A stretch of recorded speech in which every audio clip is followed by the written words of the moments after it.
What is up, everybody? WTF? Welcome to Funkatopia. I hope that you guys are doing really well today. And man, oh man, what a fun night we're going to have tonight. No real music news because I'm just going to kind of do the pre-show until 8 o'clock. For those of you who are brand new to the show, this is the pre-show. There's not really anything going on right now. Just kind of relax. The official show starts at 8 p.m. We will bring in the one and only D-Vibes from Watermelon Funk, and we're going to be talking to him, and that's going to be it. Music news, I don't really have a whole bunch for you, just because not a whole bunch of things going on right now. There's some things brewing, I'll tell you that. There are some things brewing, but for right now, there's no real music news to talk about. So we're good there. I hope everybody is doing well. April, I see you from Tampa. I hope the weather is beautiful down there in Tampa. Sorry about your Bucks, but I won't really apologize too much because Falcons fan here. So you guys made it further than we did, but you got a heck of a quarterback. There's a heck of a future, and so do we. So we'll see you next year. Krista, what is going on from Indiana? Lori, hello. Joni, hello. Christina, hello. B girl, what's up? Man, I tell you, you ever had one of those weeks where it just kind of it just keeps on going and it just goes so fast. And I feel like this week is going to go fast because it feels like the first couple of days kind of flew by, but we'll see. We'll see how this kind of goes. I hope you guys are doing well. I don't know if any of you are calling from or coming in from California. I hope if you are over there on the West Coast, prayers up. I hope everything is, starts working its way out. I know that every single day it seems like something else comes in the mix, like this high winds and stuff that's going to be moving that fire around. So sorry you guys are dealing with all that, man. That really sucks. Eddie, what is going on? Welcome. And let me just say, tonight we got a good show. We got Deshawn, D-Vibes, Alexander from Watermelon Funk. We're going to be sitting down. We're going to be talking about all things Watermelon Funk. Going to be, you guys are really just going to dig this. And if you haven't checked out that album yet, brand new album just came out last year called Aphrodisiac. You got to check it out. It's really, really good. So, if you want to spend the next 8 minutes or so kind of just skimming the album, head to Spotify, check it out. And check out all the tracks because it's going to be a lot of fun, and it's a really, really good album. And I might add, because obviously if you're a follower of Funkatopia, you know that it was on Funkatopia's 20 best funk albums of 2024, and their previous albums have been on our best funk list before as well. So it's always good. So whenever you see one of their albums come through, it's going to be funky, and it's going to have that P-Funk DNA. So, it is what it is. So we always like to cover as much funk as we possibly can. And if you're going to do it that way, anything that these guys are attached to is going to have that Parliament DNA, that Funkadelic DNA. That's just the reality of it. And, same thing with Garrett, you get Garrett Scheider in there and it's like, just go ahead and just stop right now. Andrew, what is going on? Lisa, Andrew says, what's happening? I've been playing the hell out of Watermelon Funk. I know, right? Yeah. Got some great albums this year. If you want to take a look at that, just go to funkatopia.com. You guys know how to spell it. and you can see it scrolling down here. Funkatopia. It's got the 20 best funk albums. That is among them. But not only do we have the 20 best funk albums, but we also have 5 extra albums bonus as well. So there's 25 albums on that list. And if you don't think, man, I have 25 albums, that's a lot of friggin' albums. You can also go to Funkatopia's channel on Spotify. And I actually created a playlist where I picked one hot track off of each one of those albums, including Watermelon Funk, so that you can just kind of listen to a playlist and get kind of a general encapsulation of what that list is and how funky that list is. And man, it's filled to the brim. It's filled to the brim. And I'm glad all you guys are doing well. Arlene, yes, I sending best thoughts to the LA peeps. And, it's just this weather pattern and everything that's going on is just insane. Last week, we did a show last week. We had Schmeens from Lettuce on, and what day was it? I was trying to remember which day we had snow. It was Friday that we had snow, right? I think. It's just crazy. We had 3 inches of snow here in Atlanta, at northeast of Atlanta, and it was crazy. And apparently we may get another brush with some winter weather next week as well, which again for Atlanta is just ridiculous. That doesn't even make any sense. It really doesn't make any sense. So we just kind of just have to embrace it and just kind of understand that we're in this weird weather pattern. Some people are dealing with flooding, some people are dealing with fire, some people are dealing with snow. They've never seen snow. And what's crazy about the whole snow scenario is that the folks up in Minneapolis and up in Detroit and the different places, they don't have any snow at all. They're like, oh, we got green grass here. We don't know what's going on. This is weird. It's really, really weird, but it's okay. It's all right. We're going to be all right. I hope you guys are feeling well. If there is anything after this interview, if there's anything that you would like for me to talk about or speculate on or whatever, please let me know. I'll be more than happy to talk a little bit about it. One of the things I saw that I was almost going to talk about tonight was once again the Netflix documentary, but I decided not to touch it.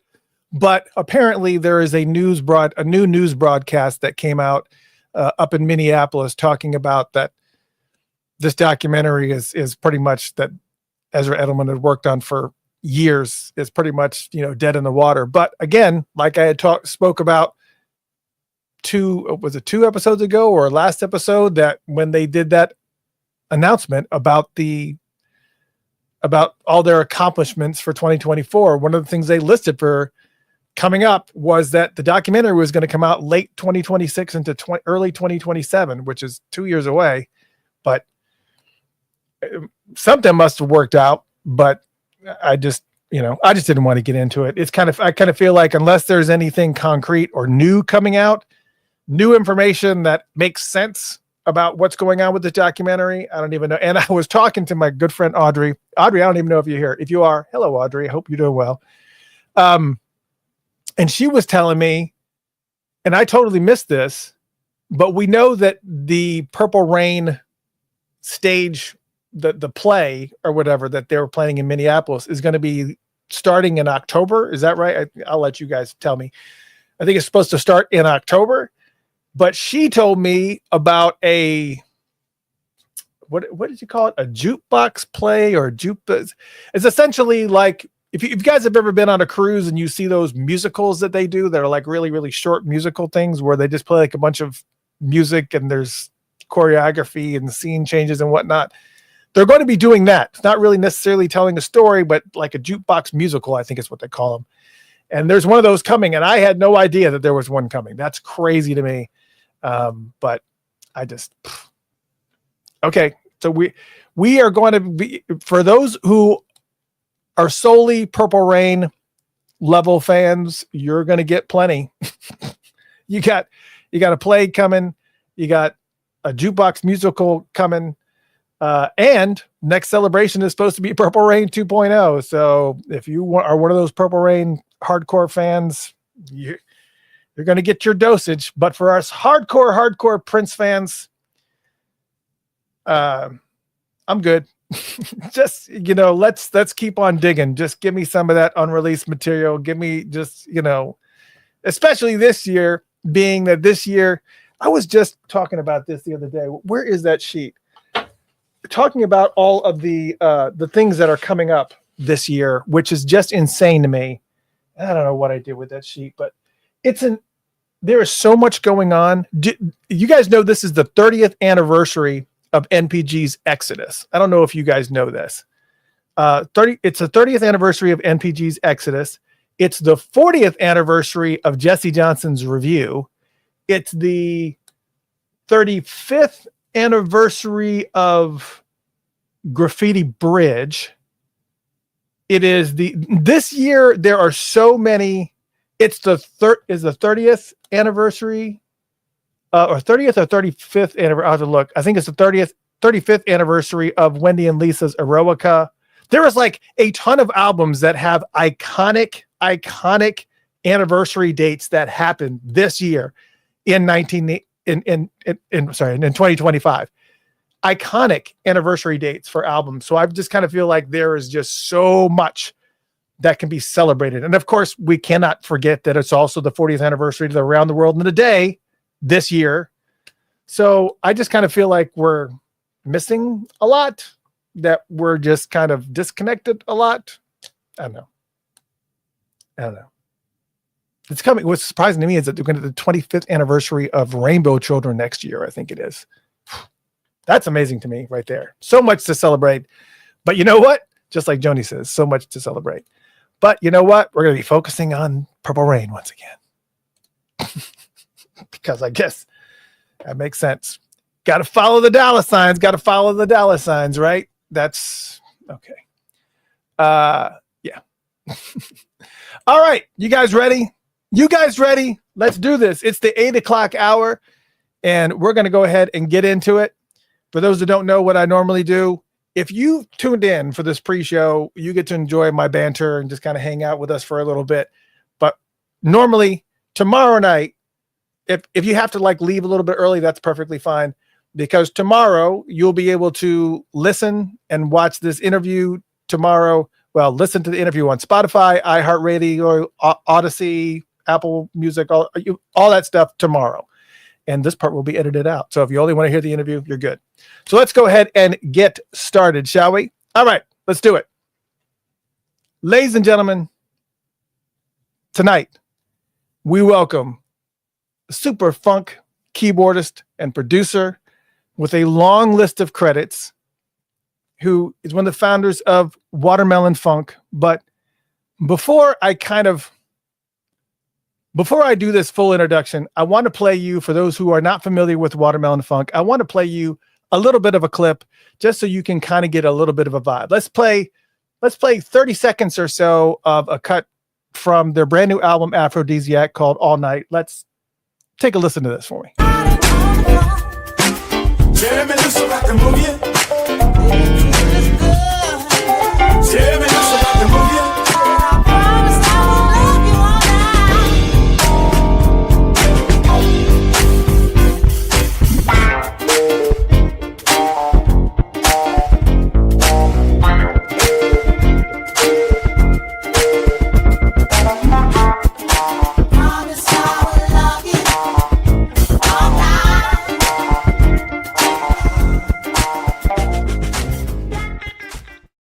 Oh, I'm going to get hit with the music copyright, but that's okay, because it's worth it.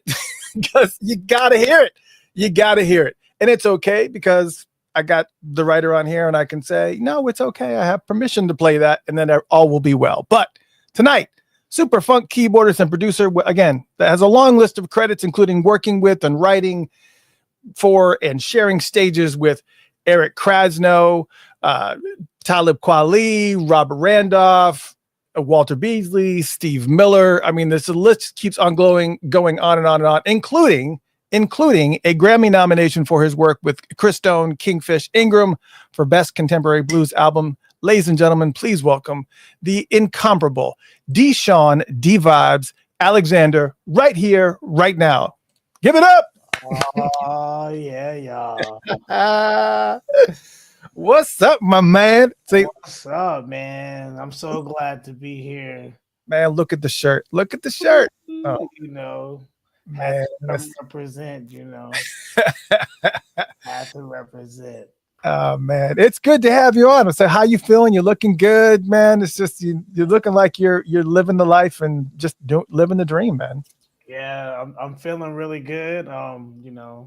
God is good. Life is amazing. Music is super, super funky. So, oh man, it's all good and all in the one.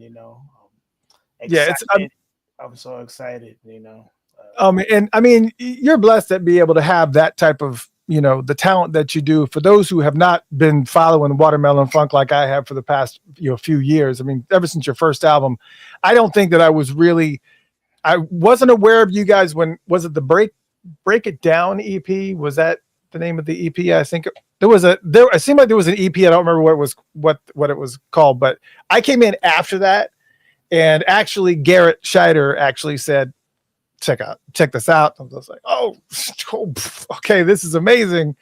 And I was hooked right there. But let me ask you this. When did you start playing keyboards? What was your,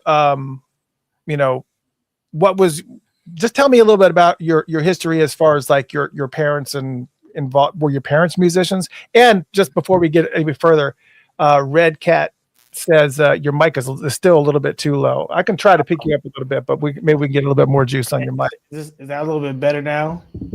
It may be, and I may be able to actually punch it too. Over. I want to make sure that time just like that. Check. Can you hear me now? Is that better? Yeah, and I think I've got you maxed out of here. Okay. You sound fine over here, and if I have to mix you up with the thing, but I can hear you fine. Yes. Okay. Joni says yes, better. Good. All right. Cool. Awesome. Yeah, I was born in Denver, Colorado. I started playing music at the age of 3 years old. I felt like I just like crawled to the drums. My mom plays drums. Most of my family, like we got a lot of musicians. Wait, your mom plays drums? Yeah, my mom plays drums. All right, little girl power there never hurt. All right, go ahead. You know, like super pocket. My mom was my drum teacher. You know, she's like always like like growing up. She always like just play pocket, just play the groove. Just play the groove, like just play pocket. That's what she always taught me mostly. But, I started when I was 3 years old playing drums. I grew up playing in my grandparents' church in Colorado. And, I was self-taught on piano. I just could play by ear, and playing in church is like, when everybody around you kind of plays a little bit, you just kind of get in there and started playing at fully at like around like 7. Was the main organist in the church, so and I love the sound of like the Hammond, the B3. Well, I kind of find that interesting that you're self-taught, because didn't you go to Berkeley? I did go to Berkeley. Yeah, there's it's crazy that happened like later on. Like I was in the jazz band at North Glen High School, and my jazz band teacher was an alumni from Berkeley, and he was like, "Hey man, you should check this out. Check the school out." And I was like, "Oh man, this is cool," and I could go there, like wanted to go for production. So like, it was really cool. Like shout out to my jazz band teacher, Mr. Buckingham. Like, man, like those years in high school, the jazz band years really helped me, shaped my ears. Like, man, we would listen to so many different types of records. Like, the return of the Brecker Brothers. Oh, God. Like, hey man, because I was playing drums. He's like, "Yo, you should check this out." And then he gives me like a CD of like a mixed CD of Tony Williams playing on different tracks with different artists. I'm just like, Billy Cobham. Oh my God. Prince used to do a lot of Billy stuff. He did Stratus, and it was just yeah, man. Because like you can stretch and like hear like, oh man, there's a lot of textures, and like instead of like just coming and just like playing, like really listening, like playing the melody on drums, like like you should be able to hear the melody back when you're playing the song, like even if it's just the drum. I was like, like little things. Then say like growing up, like my aunt used to always play like Zapp and Roger in the house, like wake up in the morning to just like it'd be like like like so you're like hooked, like like Yeah, I get it. Well, and speaking of Berkeley, I'm going to ask you because I want you to tell me a little bit about Viva La Hop. Yeah, Viva La Hot, man. That's those are my brothers, man. My best friends in the world, man. But yeah, we started a band that was it's like the precursor to Watermelon Funk. It's like we were a 10-piece organic hip hop band. We used to have we used to throw parties and we would play in our own house parties. Like we would close out the night and then we started playing shows around Boston.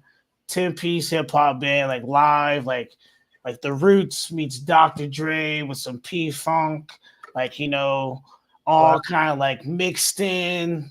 It was always a big party. I mean, like that. I mean, man, dude, the Viva La Hop. You should definitely check out that record, Fantasize.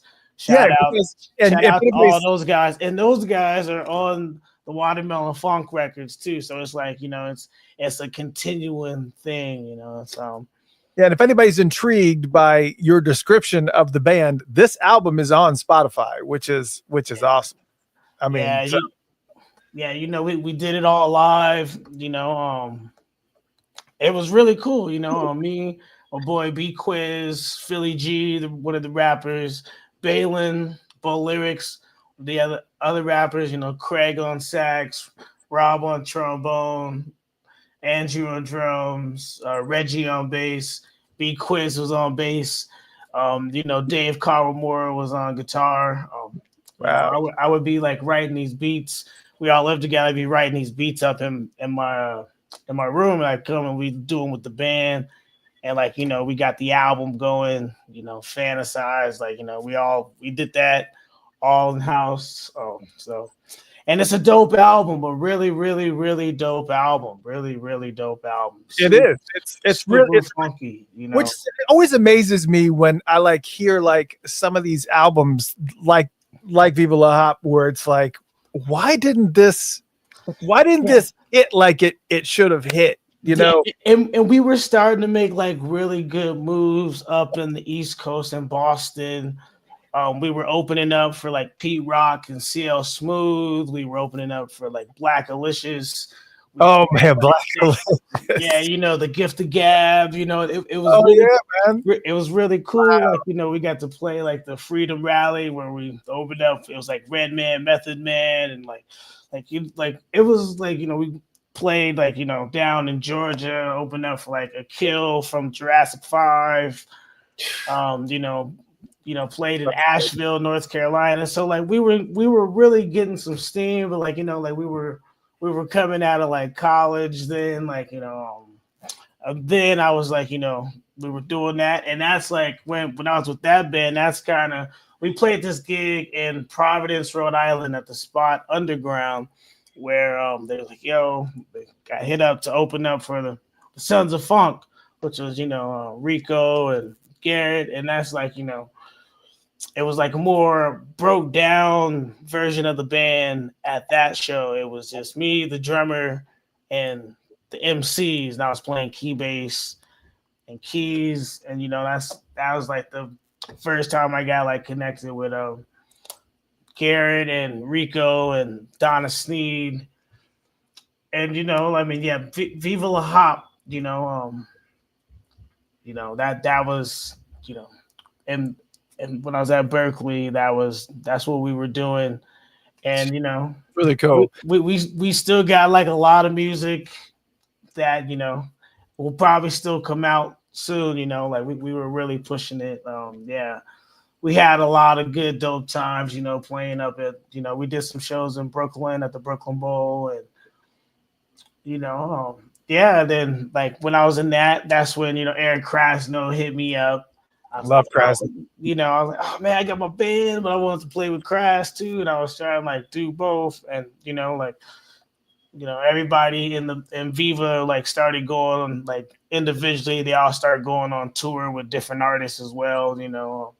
Dave started touring. Craig Hill started touring with his band Freelance and other artists. So everybody was doing a thing, And then, I was on the road with Kraz for a while doing the Eric Krasno band, playing, go, getting around. And we were still doing some Viva La Hop shows during then too. And then, I was on the road with Kraz, and he's like, yo, this kid was opening up for us named Marcus King. He's like, yo, you should check this kid out. Yeah, he was killing, and that's how I met Marcus. He was with us on the opening up on the tour with Kraz. And like, oh man, then I filled in for a gig, and then boom.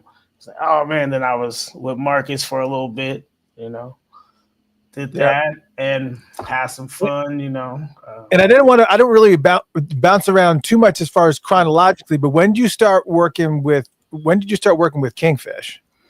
I met Kingfish in 2017 when I was on the road with Marcus, and like we were on the legendary Rhythm and Blues cruise, and that was like our first introduction. Like like we would be jamming like late night on the cruise. They have these late night jams, so like we would jam, and like we were hanging out on the boat, and like we just like kept in touch, and like we hit it off like immediately as like homies. And I was like, man, dude, this is cool, and a couple years later, 2022, 2022, he hit me up, was like, yo man, I'm looking for a keyboard player right now. I was like, oh bro, for you, bro, I'm down to come out, and then we've been rolling and rocking.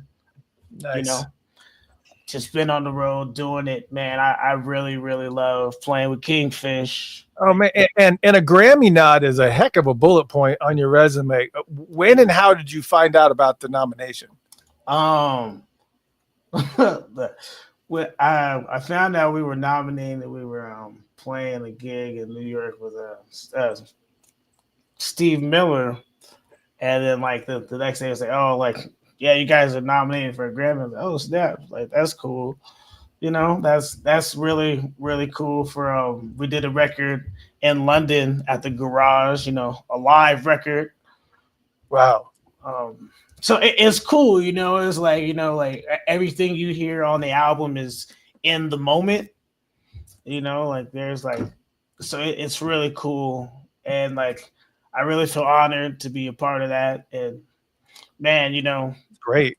Yeah. I mean, you can't beat that for real. That's always good to have somewhere listed on your resume, because not a lot of musicians can brag that. It's cool, man. And it's really cool, like playing with him, man. I have a lot of fun. His dynamics are really cool. It's like an adventure, It's really fun, man. And you mentioned, I'm gonna bounce for a second, because you mentioned that you were working with Steve Miller when you heard about. Tell me about. No, we were opening for Steve Miller, and he played a couple songs with us at the spot in New York. What did he play with you?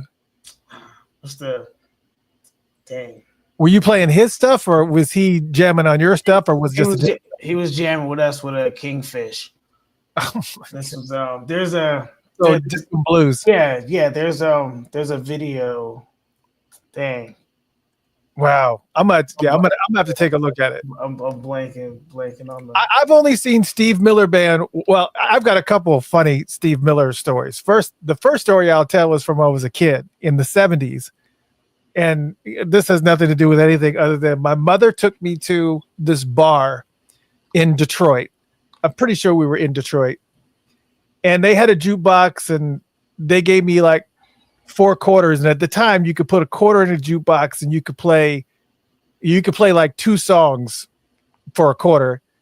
And I went and I put like 2 or 3 quarters in the jukebox, and I played Fly Like an Eagle back to back to back. Oh, back. Yeah, there you go.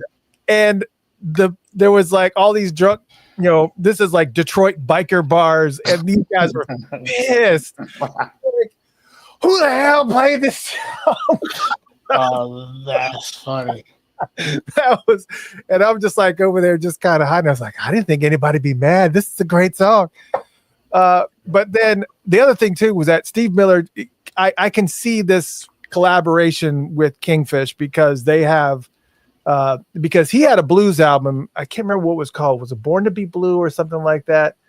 And I went to go see him. It was the only time I saw him live, and it was in Atlanta. And he played his entire blues album that nobody knew at the time for the first 45 minutes or an hour of the show.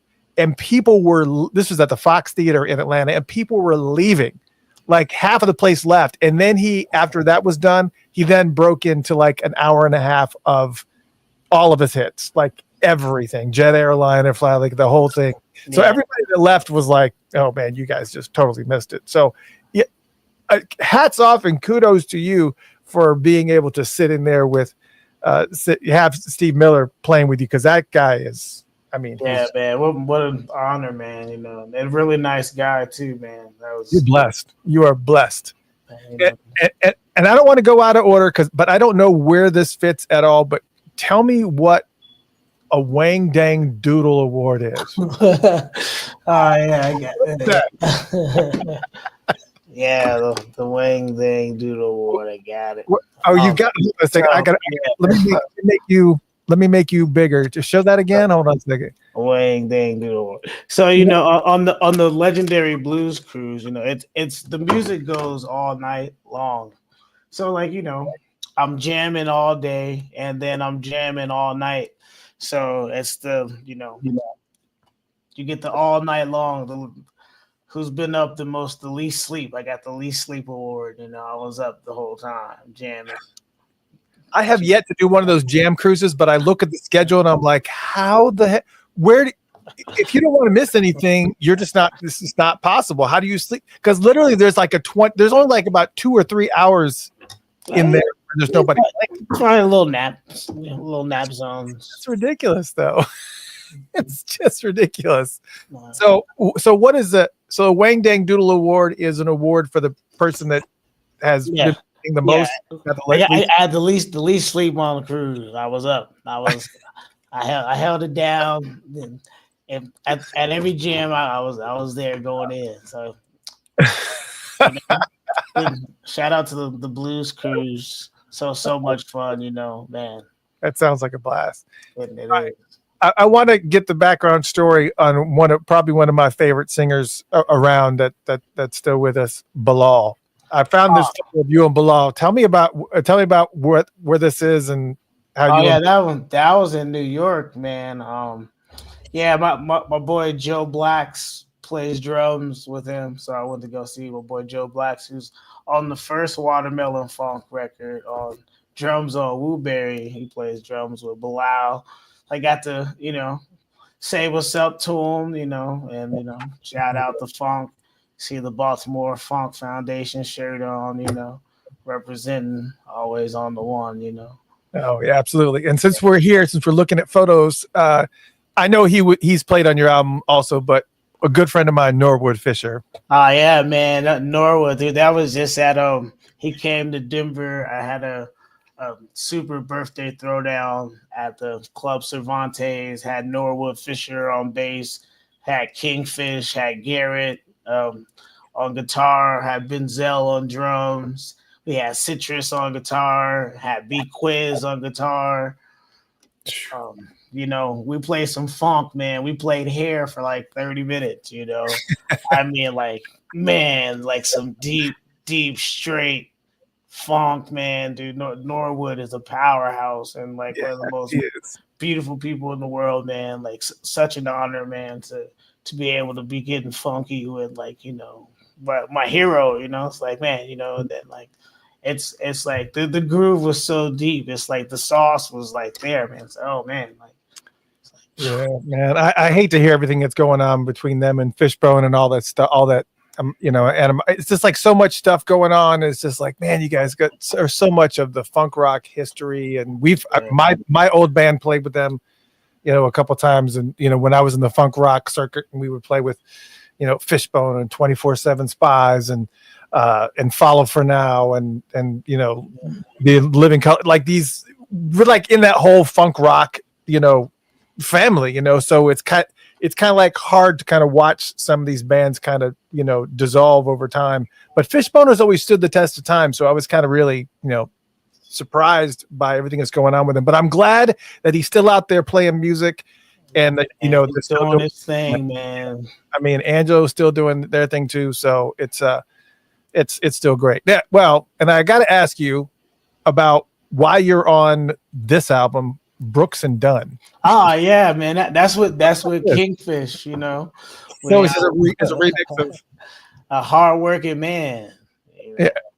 Yeah, and like it was we were on now with Kingfish is singing, and they were in the studio with us when we were in there. They was like, yo, you guys do your thing, and for that record they got like a bunch of different artists on there, and like they want a cast to come in and kind of do their own take on their songs, and like we vibed out. It was cool, man. What an honor. So did they come? So the Brooks and Dunn come to you guys, or do they just kind of say, "Hey, we want Kingfish to cover this"? So they just kind of just pick the band they want to do it, or was this? Man, I was like, yo, I was just showed up for the game. I just showed up, I don't blame you, man. I get it. I totally get it. So really glad and honored to be a part of that. And I think it's cool. Really cool, man. I like seeing these the symbiotic things, the meshing of different genres of music. I mean, I guess the meshing of country and hip hop has kind of always been there, but we haven't really gotten like a lot of other weird combinations, like doing more funk into the mix. So I feel like some country is kind of funky. Like I feel like bluegrass is kind of funky. It's like the pocket, something of it. I'm not really big on like listening to country a lot, but I'll tell you this: if it's a good song, I'll like it and I'll listen to it again. It's like there's so much great music there. Yeah, that there's so much great music out there, and there's you could be surprised by like something or an artist that you may not think that you may not like all the songs, but there might be one or two out there that you're like, hey, I kind of do like this, or I can dig this, or I can feel this type of vibe, So that's the beautiful thing about the music. Yeah. So, I'm honored to be a part of that, and glad, with Kingfish, he's amazing, trailblazing, and Yeah, so and this question wasn't even on my list, but it kind of came out of the blue when you were saying that. What is like a band that you listen to that maybe you listen to maybe a little bit more than others that people would not expect that you would be into? Oh.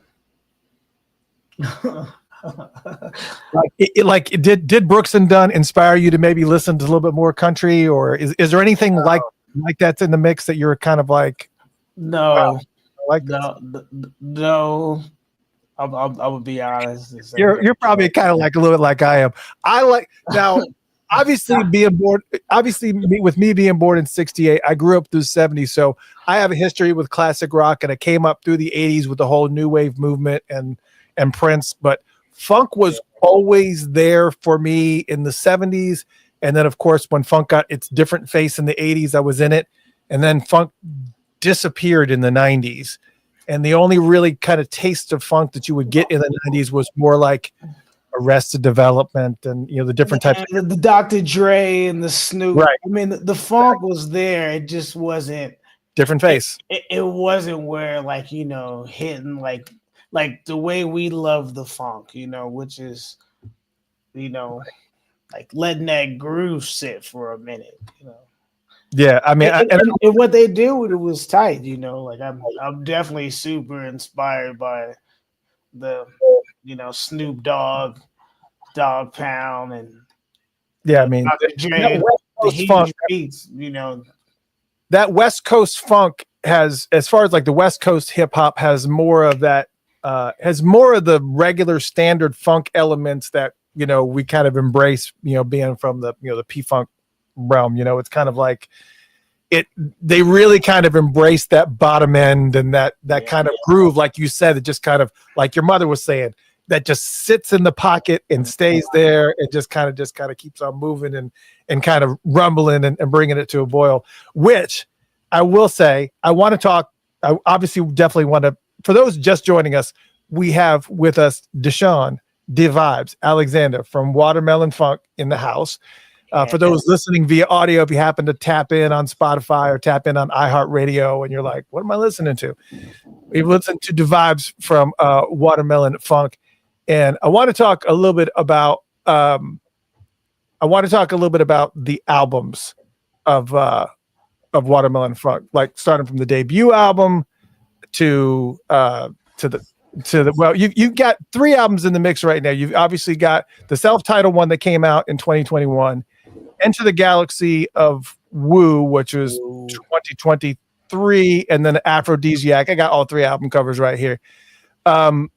Tell me a little bit now. First off, shout out to Curtis Wilcox, who did all 3 of the album art. I was just going to ask you about the album art. To kind of, I mean, the first 2 albums seem like they could have been the same. They could have been the same photo, just or the same big image, just kind of split a little bit. They kind of have that same black background to it, where it could be meshed somehow. But yeah, tell me a little bit about the artwork and how you got tied up with. You said Curtis. What was his last name? Curtis Wilcox. Yeah, tell me about this, you know, artwork and his vision for this. And you know, he's so creative. You know, I hit him up. I'm like, yo, I'm kind of thinking like something space funky, and then he sends me. You know, he does it all by hand, and you know, he sends me like a little picture. I was like, you know, he's a genius. I can do things musically, but like artistically with a pen like that, I take no credit and I give it all to him, because I can say like, oh yeah, this is kind of like what I want to go for, but he can put it to like bring it to life more than I can even, you know, put the words.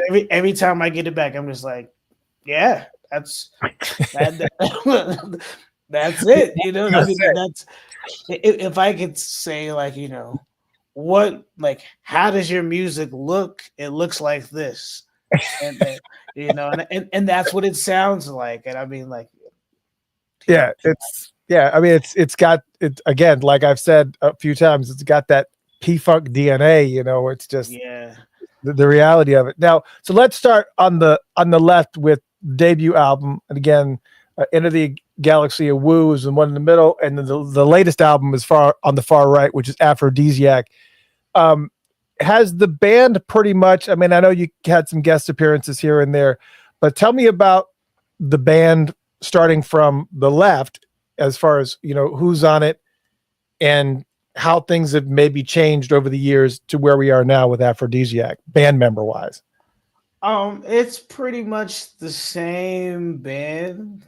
Just the albums are like, you know, the concepts are like a little bit different. So like maybe the track selecting for the albums premiere different songs, but like, you know, it's the band has been building since the first album, and as saying before, it's still like, you know, a continuance like of like, you know, of like Viva La Hop, but like, you know, just on the straight funk side, you know, like, well, on this last album here, it's got that hip hop element back in there. But you know, with the first album, it's like, you know, me and B Quiz, shout out to my man Bryce B Quiz, me and him produced, and we did the whole record. We did all 3 records together, and you know, we started the first album during the pandemic. We really just started, you know, every day going back and forth, sending songs. Like, we had songs that we had recorded before the pandemic, and we like during that time really kind of honed in on like, okay, we have a lot here that we can Yeah. really work with. And for those that don't know, it's yourself on keyboards, B Quiz on he does guitar. He also does some other stuff. He's a multi instrumentalist, but he does pretty primarily guitar. Who else? For those who don't know, who's the rest of the band that you kind of comes in, and because you have some pieces that kind of come in here and there that kind of fill in some things like Garrett Scheider. Yeah, Kevin Goins. Mm-hmm. Kevin Goins is a big part of the first record. His brother was Glenn Goins, and his band was the band Quasar. He was also in Space Cadet and General Kane. Kev was on guitar and vocals throughout the album. Super legend. I met Kev at the Toast to the Boogie. Shout out to Donna Sneed, which she had me come be a part of. And,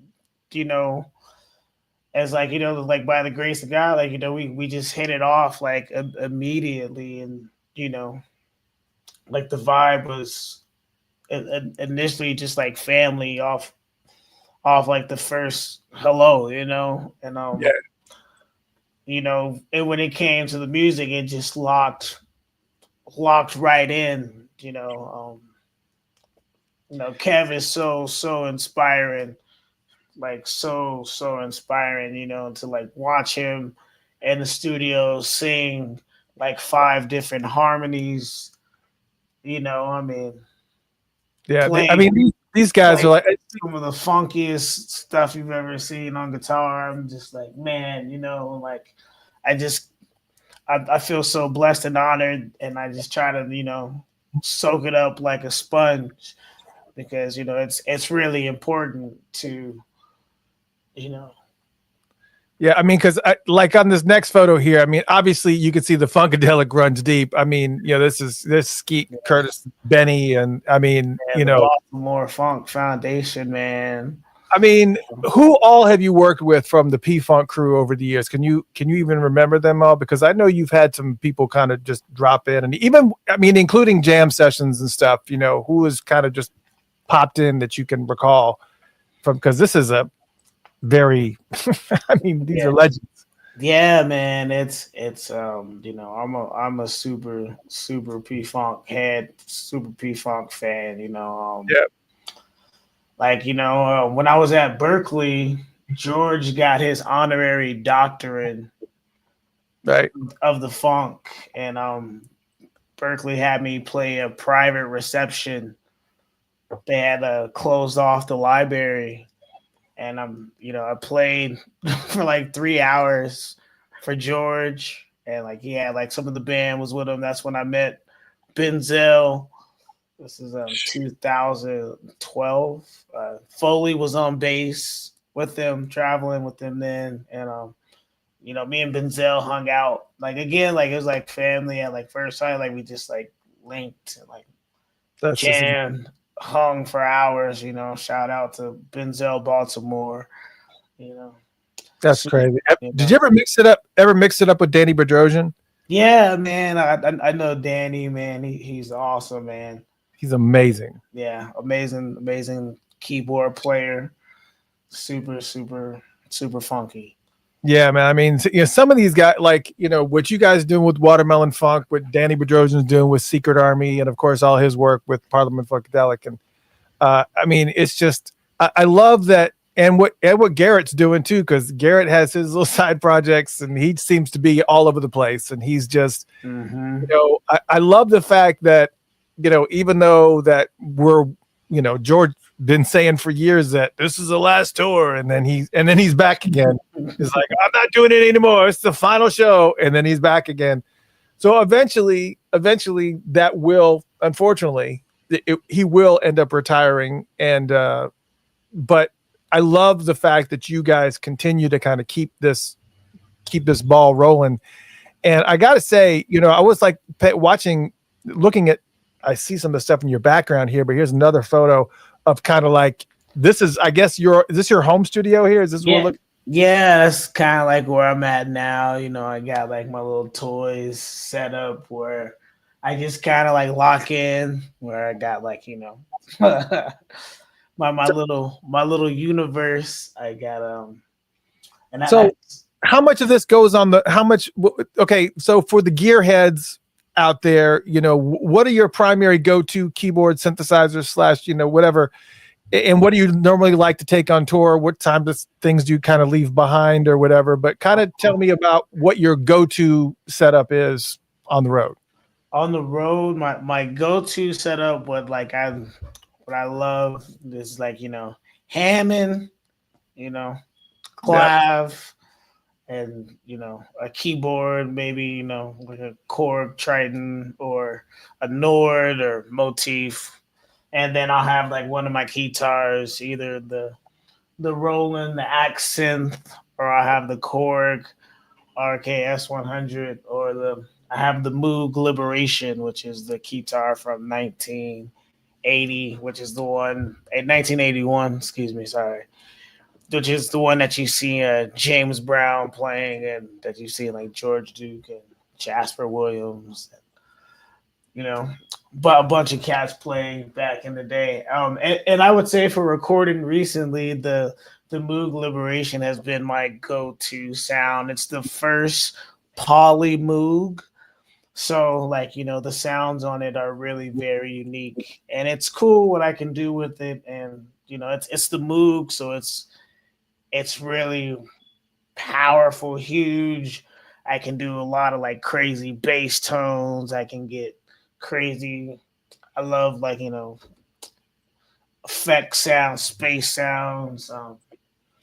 It's got good timbre for chords on the And you got poly. to have you have to have the spacey sounds to get, because if you're going to be doing that funkadelic style where you've got to follow in the footsteps of Bernie Worrell and all Bernie Worrell is the greatest.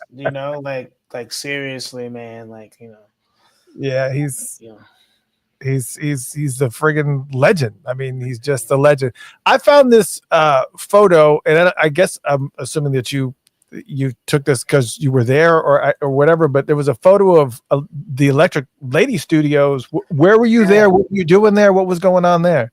Oh yeah. So for that, I was working on a commercial for MasterCard. We were doing a recording of a chain. A change is gonna come, and That's an old board. yeah, man, I was like so hyped. It was like they're like, I was working. I got hired by this company called We Are Walker. I've done a couple commercials with them. We did another one for Nike. But for this one, they were like, "Yo, we want you to come. We need some funky keyboards." And I'm like, and we're recording at Electric Lady. I'm just like, oh snaps! I'm like looking at my phone, like, oh, is this real right now? Like, so, the history of that studio right there. Yeah, I mean, it's so cool. And you go in there, and it's got all like, it's the aura in there is like you can feel it when you walk in the room. It's like I'm like, oh man, I want to go in here, which I will do soon. It's like it's still like they got Stevie Wonder's keyboards are in there, which it's ridiculous.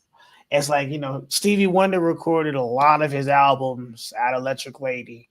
Jimi Hendrix, David Bowie, that's even Jimmy's studio. So like they still have his amps, and D'Angelo recorded in there.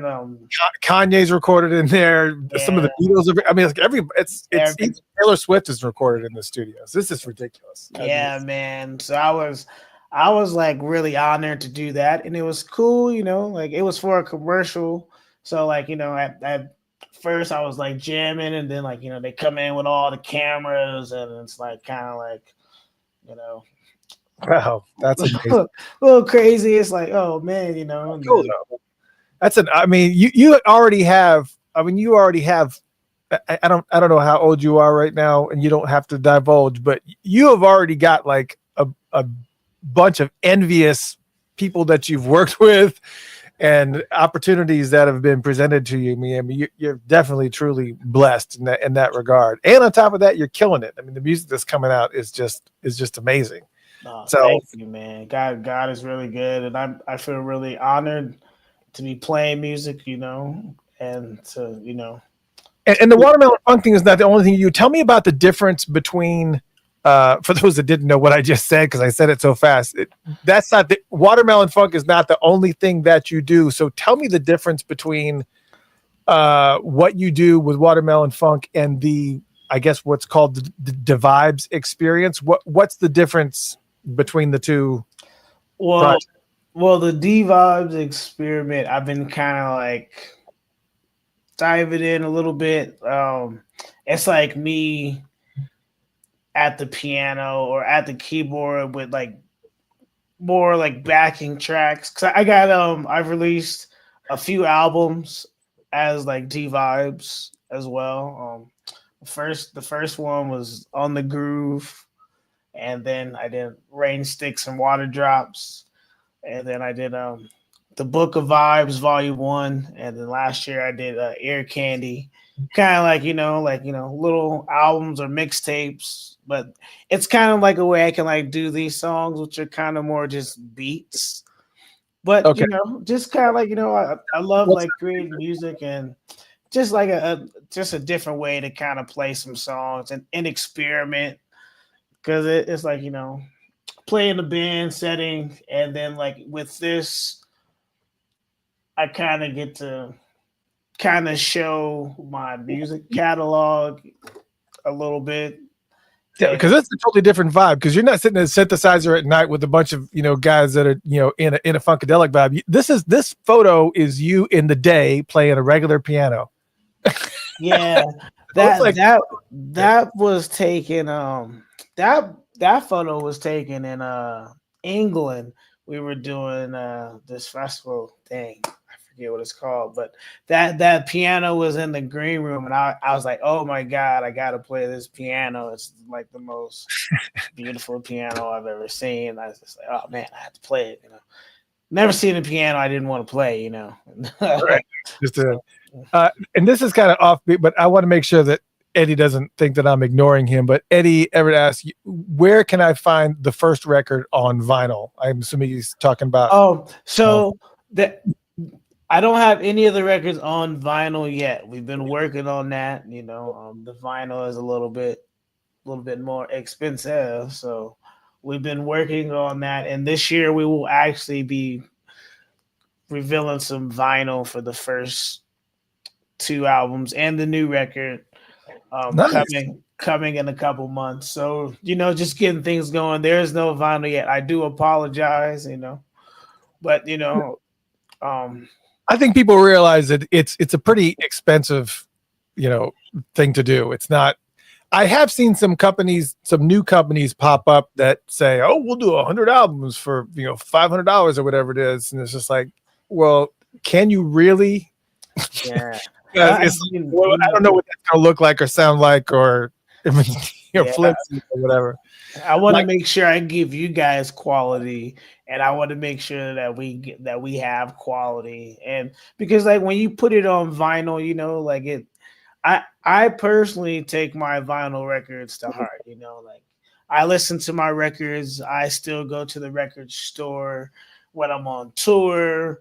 I like in different cities and different countries. I'm like, yo, where's the record shop at? So I can like find some music, find something, like I love records. So like it's coming soon, That's gonna be amazing. Yeah.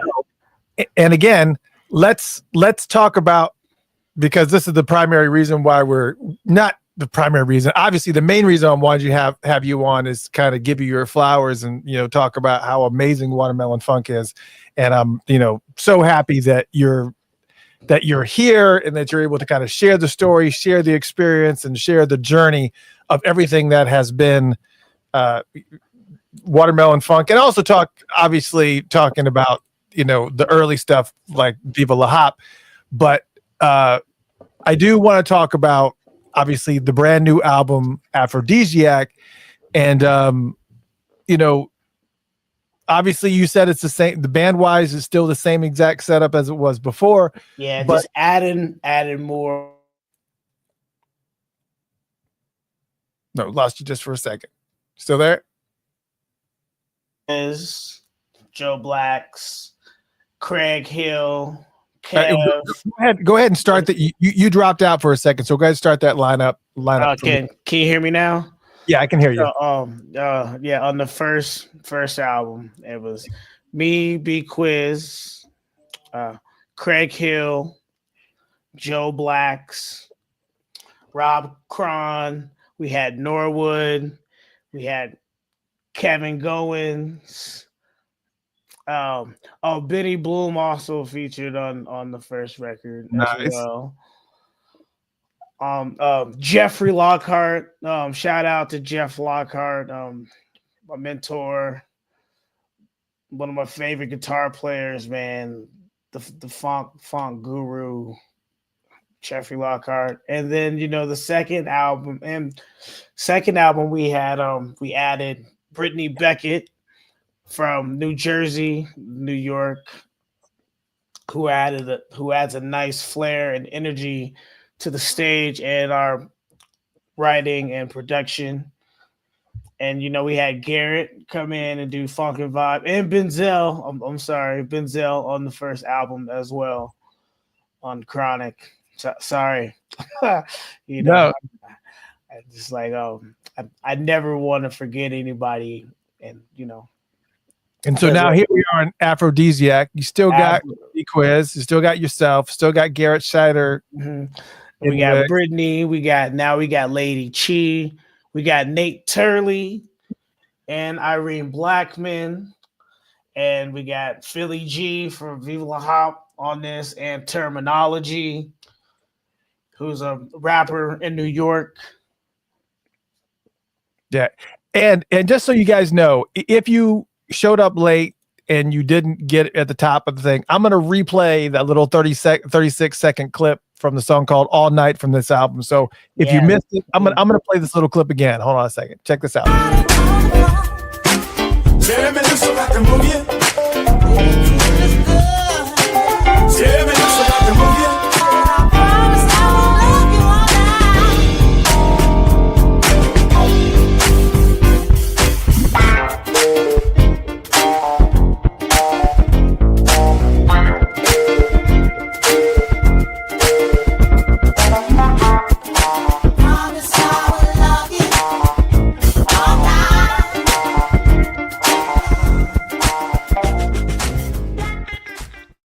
There you go, with another little taste of that song All Night. But let me ask you a question. And that's Jeffrey Lockhart on guitar on that. Nice. And that's Irene Blackman on vocals and Nate Turley on vocals on that. Well, I got to ask you a question. Let's just say you got somebody in the car that you really want to impress with a track off this album, and you happen to be sitting in a car. You've only got like a 5-minute ride to get to your destination. Which song are you picking off of this album to play for this person to kind of get them looped in? Ooh, that's a hard one. They're all my favorite. So I would just, Funkalicious.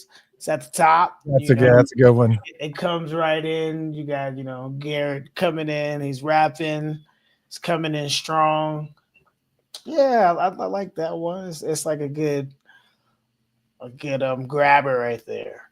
I think the reason why I picked All Night was because it had those funk elements, but it also had like a little taste of the jazz elements, and some of the changes were really interesting, and you had those really nice smooth back. I just kind of wanted to give somebody like a little taste of little samplings of everything that this album has to offer. Oh yeah, man. I love All Night with that track, man. That one was one of my favorites because shout out to my boy Michael Butler.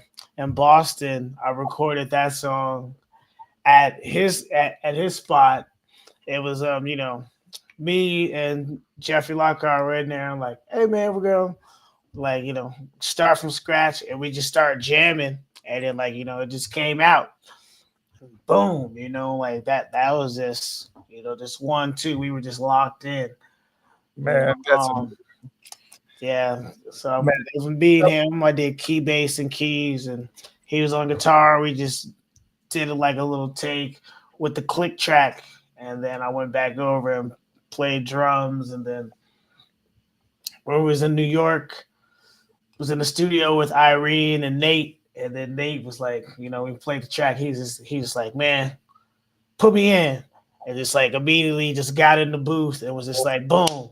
And I was like, okay, that's it. It's like that's it right there. That's I love those stories of just like, when you're like a song is almost complete, but just like it's just got, there's like something a little bit something missing that needs to kind of fit in there, and then you have that right piece of that puzzle that kind of comes in and just goes pop. Yeah, man, it's cool, man, because it's like being around like a lot of musical genius that love, like we all love the funk, so it's easy to like be creative, or I believe I've seen have creative sessions, because it's like we want it to be as funky as it can be. We want it to be like moving as soon as you hear it. So it's like having that energy inside of it, rather than writing it down, trying to figure out like this part and this part. It's just like it's gotta hit you. It's like it's gotta move you, and that's like if it's not moving you, then that's not the part. At least that's what I believe. Yeah. Oh no, and that's right. I mean, that's one of the reasons why sometimes it took a while for like Prince to kind of put things together, because he wanted to have those exact, he wanted it to feel a certain way. It was also one of the reasons why he was played primarily everything on most all of his albums, because it was like nobody's going to hear it like I'm hearing it right now, and it was just like it was taunting. Do you feel like your music taunts you sometimes, just like I got to get this out, like I got I really do, because it's like as much as I want it to be like, oh, this it's like I got to keep creating more, and there's like so much more. It's like like, all right, at a certain point you got to just let it go, and like you got to put it out there. It's like the people that will like it, because there will be people that understand and get what we're trying to do, and the ones that don't, it's okay. Like there's other things for them to listen to. That's why there's a lot of artists out there. Yeah. So it's no slight, but I personally feel like and I want to make more music. So it's like I don't want to put myself in a rut where I know I can like get out of, because I can go watch the evolution of me as an artist. It's like, oh, like this may not sound as good, but like imagine like 10 albums in, or like 15 albums in, then you got like then your sound is like, now you're more like into it. It's like like growing. It's like all of our favorite, like Funkadelic has a book of albums. You know what I'm saying? Like a full catalog. So much music. Prince. You don't even know, because I had Danny Bedrosian on the show, and he is, for those who don't know, Danny Bedrosian is the keyboardist for Parliament Funkadelic. Not on the recordings. There's some of the other, on Shake the Gate, but he's on a few albums. But he actually does have, it's right here actually. He actually has this book right here, which is the authorized P-Funk song reference, which is actually a book. I think you can still get this. You can go to funkatopia.com/Danny, DANNY, and actually pick this up. But when I was talking to him, not just the albums that everybody knows from the Parliament things and the Funkadelic, but he said that literally, no joke, they probably have like a few hundred albums that have worth of material that have never been released. Like if George, God forbid, but if George left us, they would. It's almost just like Prince. They literally would be releasing funkadelic stuff that has been unreleased for generations to come. It's like that ridiculous. So I totally get it. Is Watermelon Funk are you guys touring right now? We are working on putting this tour together right now. We do got some dates coming here soon, which I am excited. We will be announcing shortly. But yeah, we do got some dates coming up. What is going on with your guys' show? So if anybody wants to go on YouTube and search for Watermelon Funk, and you will find some live performances. Explain to me, this is also very funkadelic-esque, how you guys are doing these 3-4 hour shows. What the heck is happening? Where I'm just like, honestly, I come to play. It's like, yeah. It's like there's people will ask questions like, do you ever get tired of playing music? And my answer will forever be no. Because it's like, that's what I love to do. That's what I'm born to do. And it's like, when you let me do it, and especially once the energy is really moving, it's like, I don't want to stop right. I don't want to stop right now. This is rocking. You know what I'm saying? So it's like, has 3-4 hour shows is insane. Has any venue ever kicked you guys out and been like, we gotta go? Oh, dude. Oh, yeah, dude. They're like, oh. What has happened? Okay. That. So, yeah. If you go to see Watermelon Funk, you're gonna get your money's worth, but make sure you bring snacks. Make sure you come to. It's like this. I don't want you to come watch me. I want you to come be a part of what we're doing. It's like, if I'm up here dancing on stage, you better be wearing your dancing shoes in the audience, because I know you don't want to just come and be stiff and be sitting there. It's like, that ain't the funk. We come to get down. It's more of a party, It's like, honestly, it's like we're all here to dance and church, Is it just because, as far as the length of the shows, is it mainly primarily because it's it's only because it's all because I just jam along and I just don't know how to stop. Are you taking the blame for it? Are you taking the blame? It's me 100%. I'm not gonna lie to you. They're like, yo, man, are we what are we doing? We're still going. No break. I'm like, I'm not. Oh my God. Well, I've been having so much fun. But where is the best place for people to find information about when you guys do get this tour list together? First off, make sure that you either come through Atlanta or also. Or I know you guys, funk always tends to go through Charlotte, so make sure you hit Charlotte, obviously. Yeah, and then Asheville. That's a drive. That's a drive I can do. I did a Watermelon Funk show in Atlanta at Aisle 5. That was a cool club. Yeah, I had Mike P on guitar. Okay. From Atlanta. Yeah, all right. I see. So but if people want to know when you guys do get this tour together. Oh yeah, you can find us on on Facebook, on Instagram, just at Watermelon Funk, and you can message us directly, And you can also pick up that. Are you guys on Bandcamp? Right? If people want to.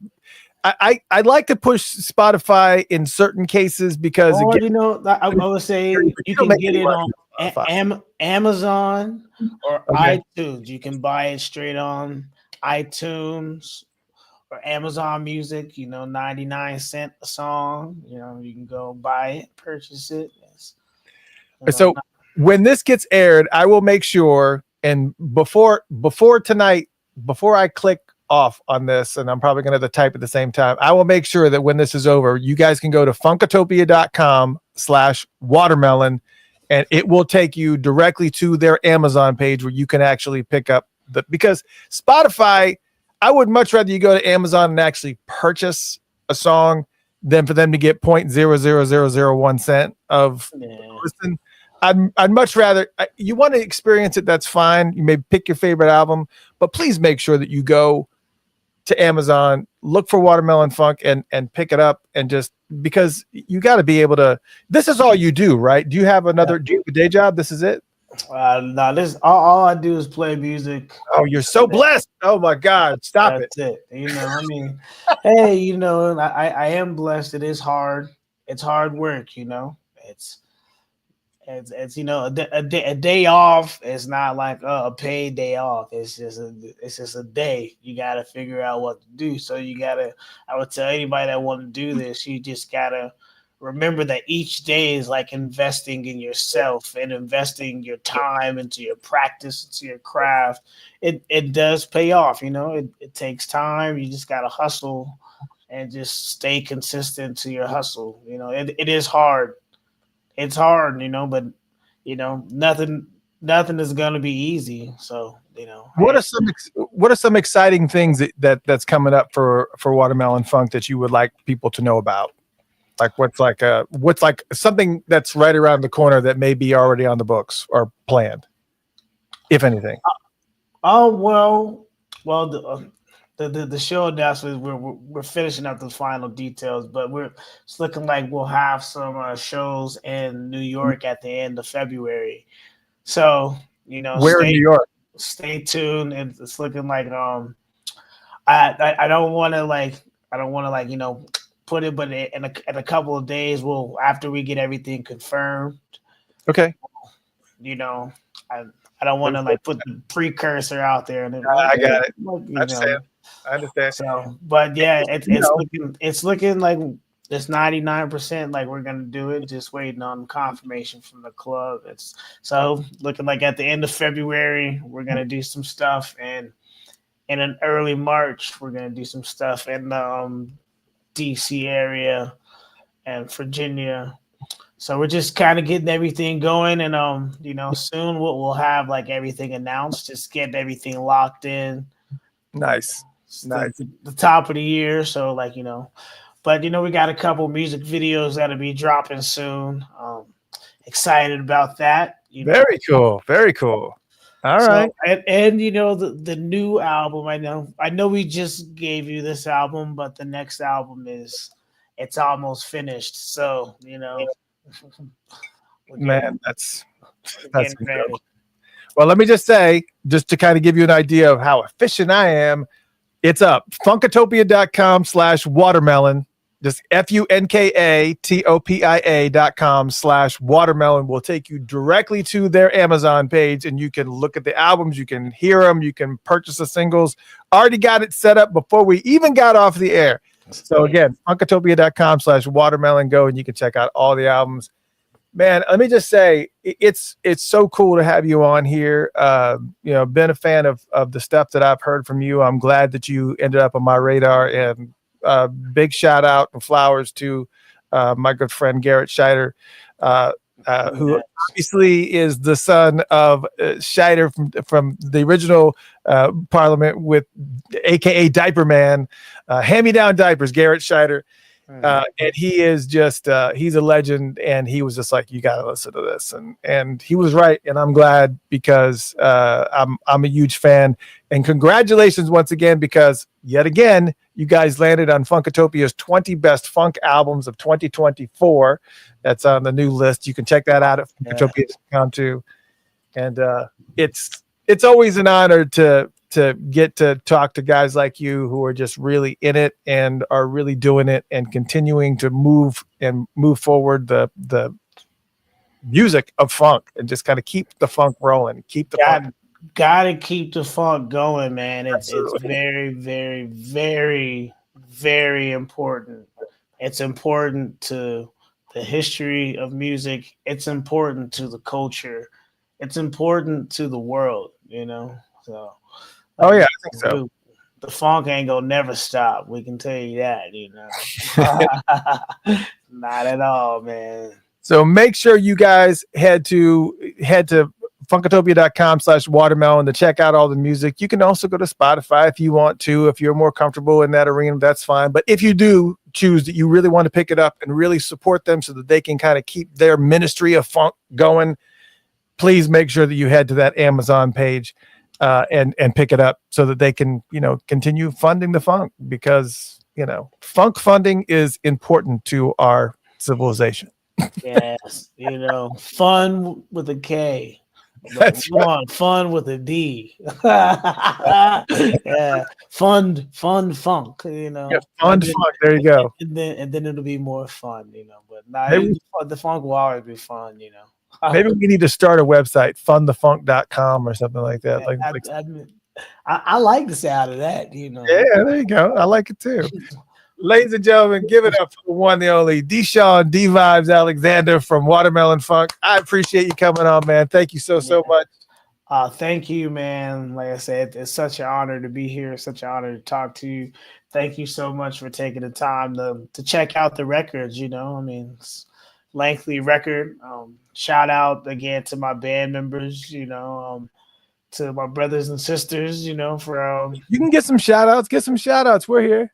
Yeah, Irene Blackman, Nate Turley, Kevin Goins, B Quiz, Joe Blacks, Garrett Scheider, Benzel, Ski, Big Benny, shout out to my mom, teach me how to play in the pocket, Shout out to my dad too, man. My dad when I was younger, he used to give me he used to make these CDs. He'd give me these little George Duke mixes, Oh boy. It was his birthday 2 days ago. Yeah, it was, and I proudly rock the Dookie stick, the guitar, You have to. That's part of the curriculum, sir. It is. A lot of people are like, oh man, I love playing guitar. It's my favorite. I don't think I've seen any pictures of you holding one. Maybe holding one, but I need to catch a show. I need to catch you guys live. So please keep us up to date on these tour dates, and please let me know directly so that I can share that information so that we can come out and hit some of these shows, man. All about it. I will, man. It's gonna be super funky. It's gonna be a funky year. The Aphrodisiac tour is coming soon. Oh man, I'm looking forward. Well, ladies and gentlemen, give it up for the one and only D-Vibes, man. Thank you for hanging out with us. And if you missed any part of this interview, you can tune in probably later on tonight, but definitely tomorrow. You can check it out on Spotify, iHeartRadio, Apple Music, Odyssey, wherever you listen, SoundCloud, wherever you listen to your podcast, you will be able to hear this interview in its entirety. Once again, thank you so much, D-Vibes, for coming and hanging out with us. And thank you. Make sure you head to all their spots. Just look for Watermelon Funk online. You'll find them on Instagram at Watermelon Funk. You'll find them on Facebook and everything else, and they're all there, man. And it's you guys are fantastic. New album is called Aphrodisiac, and you need to check it out. It's on Funkatopia's 20 Best Funk Albums of 2024, and rightfully so. Ladies and gentlemen, once again, the one and only D-Vibes in the house, man. Yeah. On the one, baby. On the one. Oh, wait. You know what I got to do? We need to get a bumper from you before you go, because we have an online radio station. We'd love to have a bumper where you say, "This is the Vibes from Watermelon Funk," and you're listening to Funkatopia, and we can put that on the station. Let's do it. Go ahead. It's live. What's up, y'all? This is D-Vibes from Watermelon Funk, and you are listening to Funkatopia. Oh yeah. Perfect. That's it. See how, man, you nailed it. You nailed it. Sometimes people have to do it 2 or 3 times, but you got it the first time around. Look, you prepared. Yeah, man. I used to do radio when I was in Boston for a little bit. So. Oh, there you go. That's cool. All right, brother. Thank you so much for hanging out. And again, if you guys missed any of it, just head to your podcast place and you can check it out. Thank you so much, sir. Appreciate it. I appreciate you too, man. And on the one. On the one, brother. We'll talk to you soon. Yeah. All right. Thank you so much. Yes, that was the one and only D Vibes in the house, man. I'm telling you, if you have not checked out Watermelon Funk's new album, probably if you want to just take like a bath in the funk, it's just go ahead and just start with their first album, which is just a self-titled Watermelon Funk. And then the Galaxy of Woo, Into the Galaxy of Woo is their second album, their sophomore album. And then they actually have, and the brand new album is Aphrodisiac. And there was another, I saw an interview with B Quiz where he was talking about an EP. It was called, I think it was the Break It Down EP, I think. And I wasn't really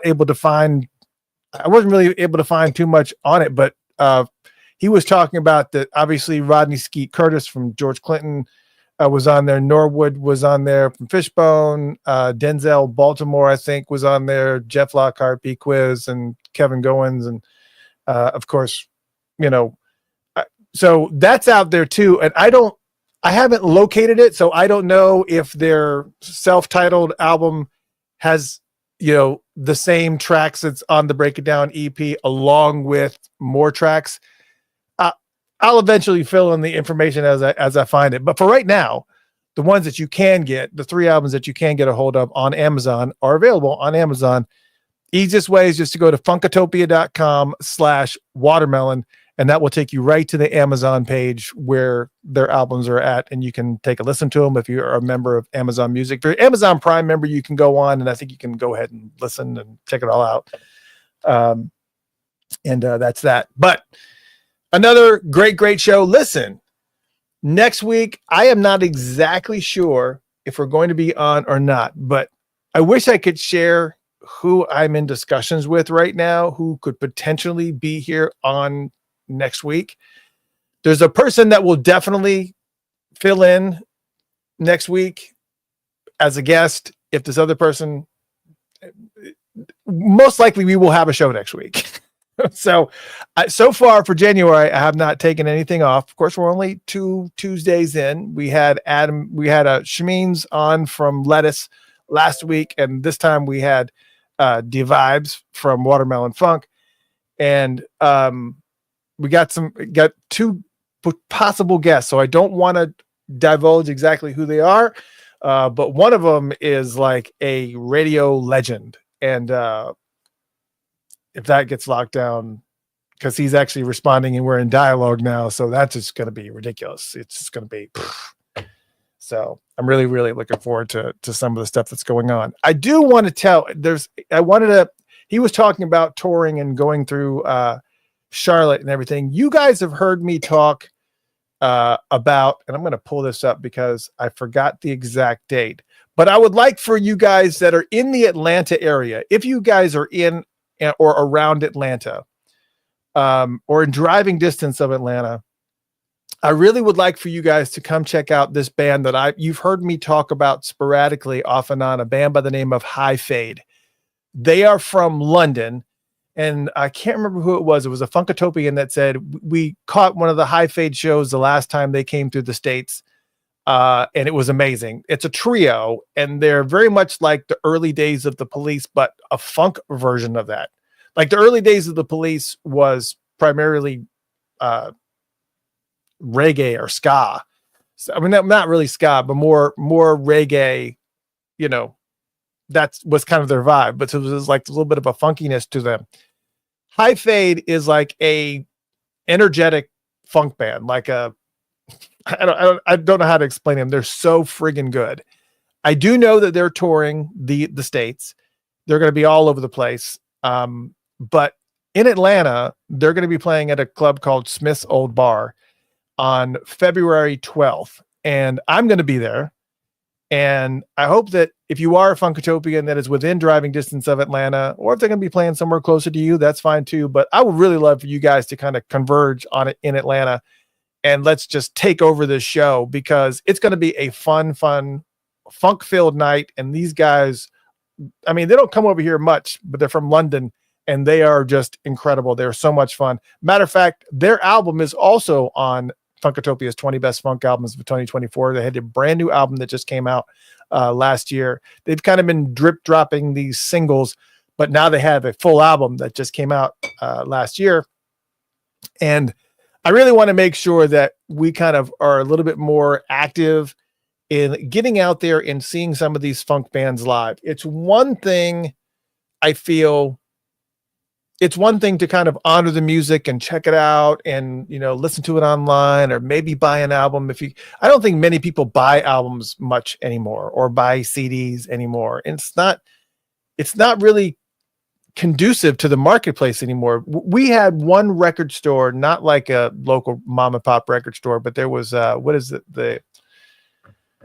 what is the name of the major record store? FMV, is that the name of it? I think there's still like a couple of Sam Goodies and stuff like that, but the old school ones where you could just go, if a brand new album came out, you can go and just pick it up and buy it. It's just not like that anymore. Everything is all digital and people just kind of flock to Spotify. So primarily, these bands that we really want to see, especially these funk bands that we really want to see and we really want to support, the best way to support them is to go see them live when they come through your town. So right now, the best platform that I'm aware of for following bands and will kind of give you alerts is Bands in Town. I think Bands in Town does a really, really good job. You have to be very, very thorough though, and go through and really check mark all the bands that you follow or that you would like to see come through. But even if you think, oh, I kind of like that band, I might like to see them live, go ahead and click follow, because they'll do a really good job. And also follow them on Spotify if you're going to do that at all, because sometimes you'll get discounts and early access on tickets and stuff if you have like codes, if you follow them on Spotify or you follow them on Bands in Town or whatever. So anyways, all that to be said, this is our opportunity, obviously, in Atlanta to be able to come out and really support a funk band that's really good, lots of fun, lots of energy, and will just be a good time. The band's called High Fade, as I said before. They're going to be playing at Smith's Old Bar on February 12th. So we're talking, that's a little less than a month from right now. If you guys can come out, it's going to be great. I already have 2 tickets. My brother-in-law said he was coming with me, but if he doesn't, I may reach out to some of my Atlanta folks and see if somebody wants to come with me, because his schedule kind of bounces around and sometimes he gets called out of town for things. So I might have an extra ticket and somebody can go with me. But I bought 2 tickets and I'm definitely going to be there, and I want you to hang out, and I'm going to reach out to the band and see if I can possibly do a live broadcast from Smith's Old Bar with High Fade after the show or before the show, one of the two, to kind of talk to them, maybe do a little bit of interview, talk about the brand new album. And it would be great if we had like a bunch of Funkotopians there and we kind of descended upon Smith's Old Bar and just made it a thing. So if you guys are interested in doing that, let me know. That is February 12th. I'm not exactly sure the exact time of the show. I want to say 8 p.m. That seems to be pretty typical for venues, but please come and check it out if you're around February 12th. High Fade at Smith's Old Bar in Atlanta. There's a variety of different places that you can go, but it is what it is. Joni says, I buy CDs exclusively. I do, you guys have seen my CD collection. What you don't know is that there are more CDs than that. That's a lot of CDs already, but there's already more. That used to be double stacked. So there used to be a layer of CDs behind those CDs. And it just got to the point where I just had to take the ones that were like a lot of local bands and bands that people had never heard of. So these are like name brand, like those first 2 rows behind me, these 2 on the top, that's all Prince. And I think like going over here on these 2 rows, it's like, very Prince centric stuff. Morris Day and the Time, Sheila E., Sue Ann Carwell, those types of things. Wendy and Lisa, all of Wendy and Lisa's albums. So yeah. And of course I do vinyl as well. We got all these vinyl behind me. So yeah, I get the CDs. The reason I like vinyl for the warmth of vinyl and the way that it sounds. The one issue obviously that I have with vinyl is the experience of listening to vinyl, because once I don't know exactly what the time frame is for a vinyl record, or like how much music you can fit on one side of a record. Does somebody know that? It just doesn't seem like it's long enough. It seems like it may be 30 minutes or something, and then you're having to go over and flip it over. So yes, that to me is something that makes CDs very palpable. It makes to just be able to put it in there, because I have a 25 disc changer over here that I have that I play.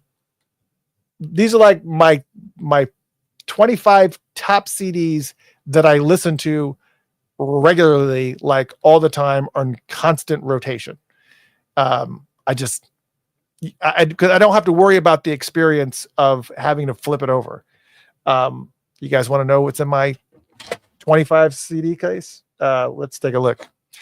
You're going to be surprised, because I think there's probably only one Prince CD in here, only because if I'm not listening to this in rotation, I'm listening to Funked Up, and I'm listening to our radio station that we have. You can for those who don't know, we have an app that you can download called Funked Up, and it has a 24/7 funk radio station on it that plays all kinds of funk, and of course the 24/7 Prince ones, that as well.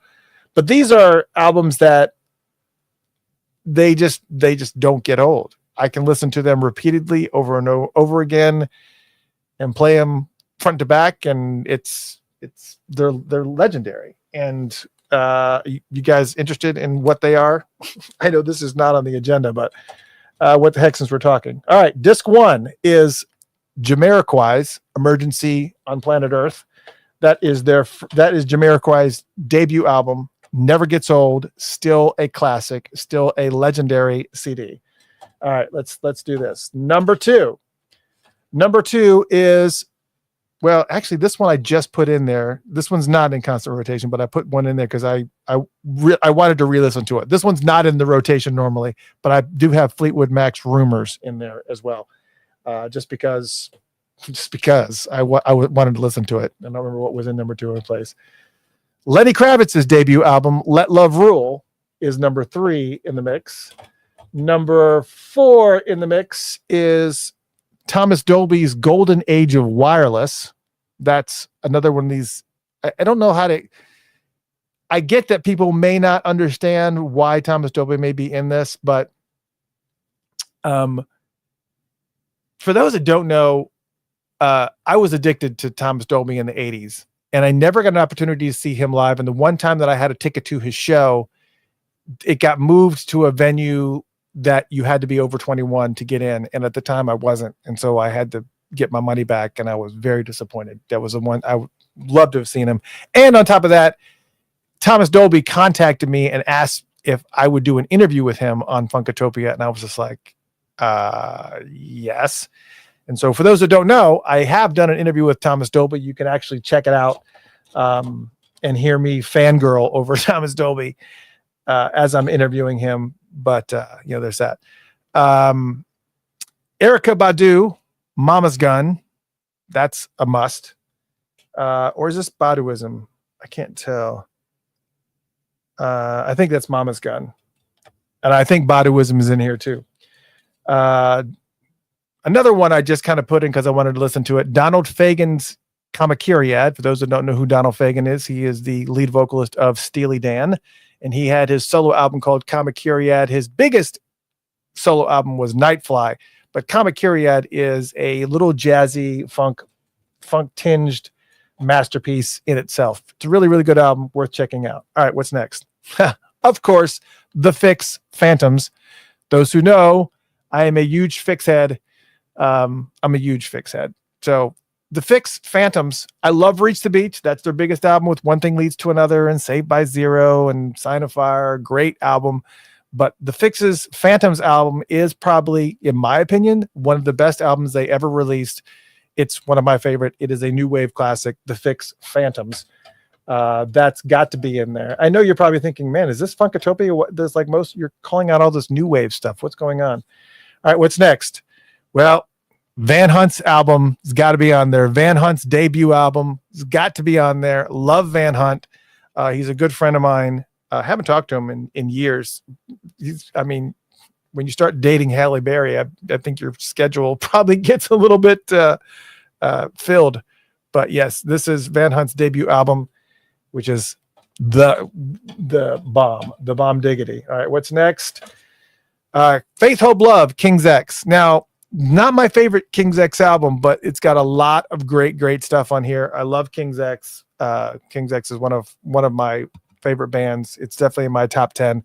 And that album has some, that guitar solo on the song Moan Jam just by itself is phenomenal. Erykah Badu, Worldwide Underground. There's that one there. Another great Erykah. I love listening to Erykah Badu. She's great background music when you're working. She's phenomenal. Let's see.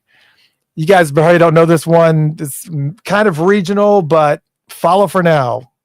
Knew all these guys. Saw them many times here in Atlanta. They're an Atlanta band, but Follow For Now is just, this album is difficult to find. It's out of print. You can find it on discogs.com, DIS, like Disco GS, as in short for discographies. Great album, Follow For Now. He's doing David Ryan Harris is the guitarist, but he's also done a lot of work. He does a lot of solo stuff. And on top of that, he's played guitar with John Mayer and that crew. Michelle Indegacello, Plantation Lullabies, her debut album. I got a lot of debut albums in here, but Michelle, I love you. I've been trying to get you on the show. I think everything that you do is just groundbreaking, but there's just nothing like Plantation Lullabies. I'm sorry, but Michelle Indegacello's Plantation Lullabies is probably one of the best albums. I just can't even. And I was, I'm sitting here looking at very closely at this CD, and it's got some really weird pentagram type of thing on it that I've never noticed before at all. I don't know if you guys can even see that. Can you see that? That is just so, I don't know what any of that probably is, but wow, that's kind of weird. I don't think I've ever paid attention to that. I don't know that that's on the actual CD case, but it's on the CD. But anyways, Michelle Indegacello's Plantation Lullabies. White Man Should Forever Sleep with One Eye Open. Michelle Indegacello. Great album. The Police, Synchronicity. Of course, we got to have the Police in there. What is Eddie asking? Eddie says, do you like the new Let Us Unify? Yes, it is. It's great. It's a great album. It's really good. It's fantastic. Matter of fact, it's on the list. The 20 best funk albums of 2024. It's on the list. Steely Dan's Asia. Come on. This is Steely Dan's classic album. You can't even mess with this. It's got Asia on there, Deacon Blues, Peg, it will come back to you. It's got Josie comes home. I mean, so many great. It also features some amazing artists. Bernard Purdy is on this. I mean, legendary front to back, Steely Dan's Asia. Next album in airs. Oh my gosh. Bernadette Cooper is at it again. We're not talking about Climax. We're talking about Madam X. Madam X. I think this is the only album that Madam X ever released. Again, a debut album. Madam X is legendary. Bernadette Cooper from Climax, Meeting in the Ladies' Room. She goes at it right here with this. If you guys have never heard Madam X's album, I think the only single that I really remember ever being on the radio when I was up north, when this came out, I was up in Jersey or New York, and Just That Type of Girl was Just That Type of Girl. I think that was the only one that I knew that I ever heard.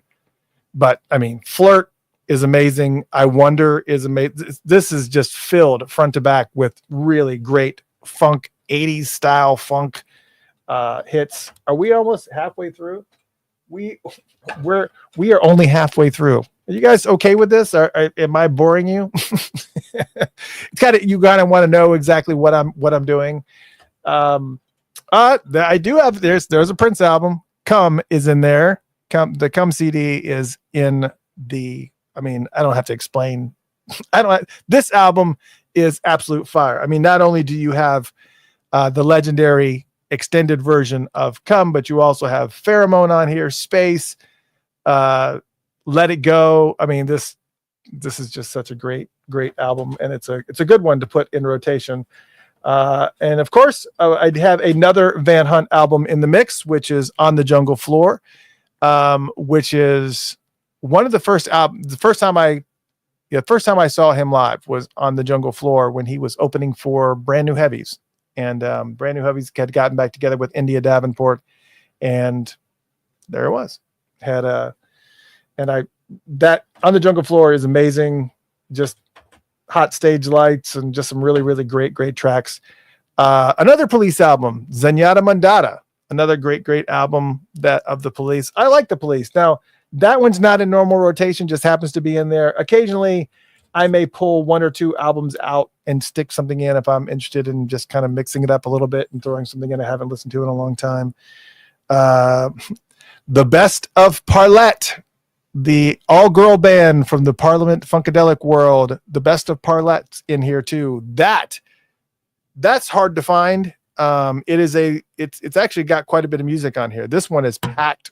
It's Parlette, and it is packed full of funk classics. The Roots, Rising Down, not one of their well-known albums, but The Roots Rising Down is incredible. It's got some super thick beats. I can also tell you that The Roots Illadelph Half-Life is also in here, which I'll just go on record saying The Roots have a lot of legendary albums, but I can tell you that the Roots album Illadelph Half-Life is the best Roots album, hands down. I think I fell in love with Tipping Point. I can't remember which album it was. They had a lot of great albums, but there's some albums that just flow and have such a wide variety of beats and just really just hammer, and it's really cool. But The Roots Rising Down is an angry album. it's the Roots at their angriest, and it's pretty friggin' great. And you can kind of get that vibe from and of course right there it is. Roots Illadelph Half-Life is also in the mix as well. My favorite album, if I only had to have 5 CDs in here, that would be one of them. That's the reality of it. What is this? Oh, this is one I just kind of put in because I hadn't heard it since it came out, and I said it's Eminem's Recovery. I went ahead and put it in because I hadn't heard it in a long time. That's not in my normal rotation. Just so we're clear. I think there's another Prince album. I think Love Sexy, I think, is normally in there. And I think I took Love Sexy out because I had the original version of Love Sexy, which, if you guys remember, is 1 track. So I can't skip anything. It's just one long track. It's one of the original CDs. So it kind of took a little bit of a break. I guess I've been switching out a lot because this is Tom Petty's Greatest Hits, which I started thinking about Running Down a Dream. For some reason that song got caught in my head one day. I don't remember if I heard it on a commercial or something, but just that it's just that I just like, I think I'm going to hear.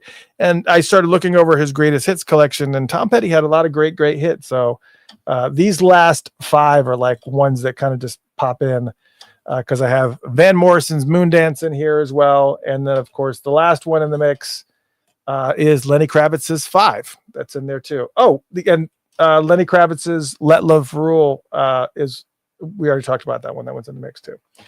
But yeah, so that is like the regular rotation. There's a few in there. There's probably about 4 or 5 in there that are not normally in there, but that kind of gives you an idea of what.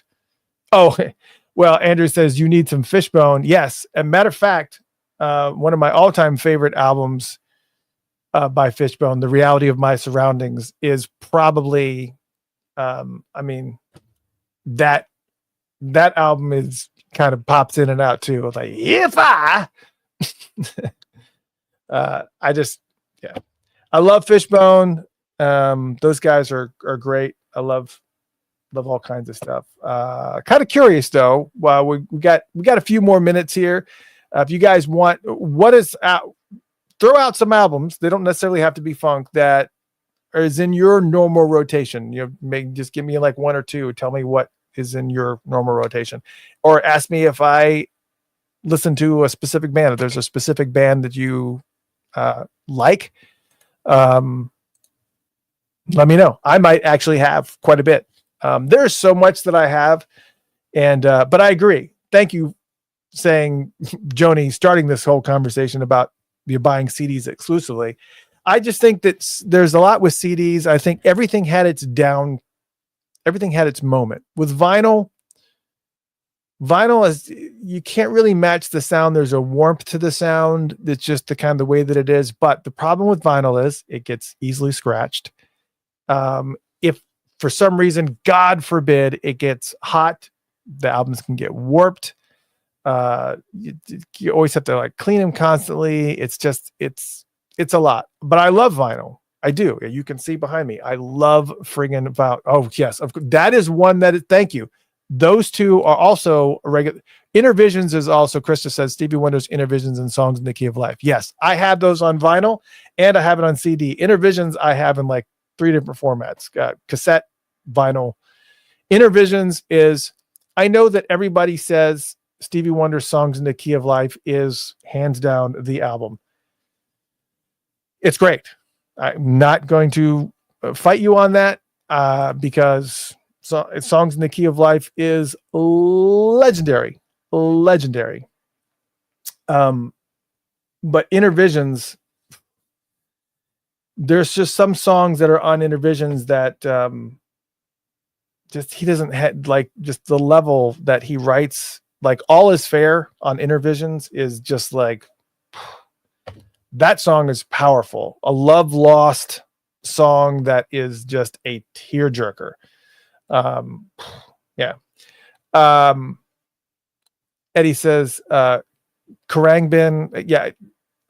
First off, I love her. And I think that band is they have a really unique sound and a very unique vibe. And it's kind of like hippie, but at the same note, it's also strange and very kind of reminds me of why am I drawing a blank on the one band that's very, very similar in style, but a little bit more technical.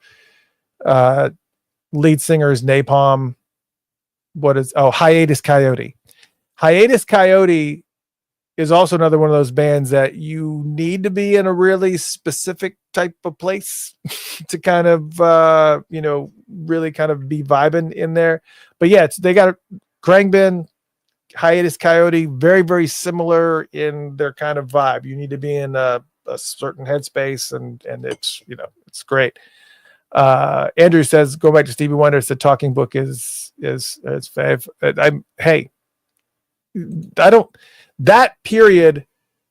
That period of time, that was like a 5-6 year window of Stevie Wonder in that era was just, there was no match. There was no match.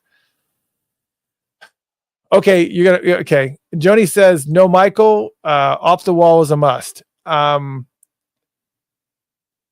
Okay. I'll say it at the risk of gaining enemies, which I don't want to do. I don't like gaining enemies. I don't want to be your enemy. I don't. But Off the Wall is Michael Jackson's best album, hands down.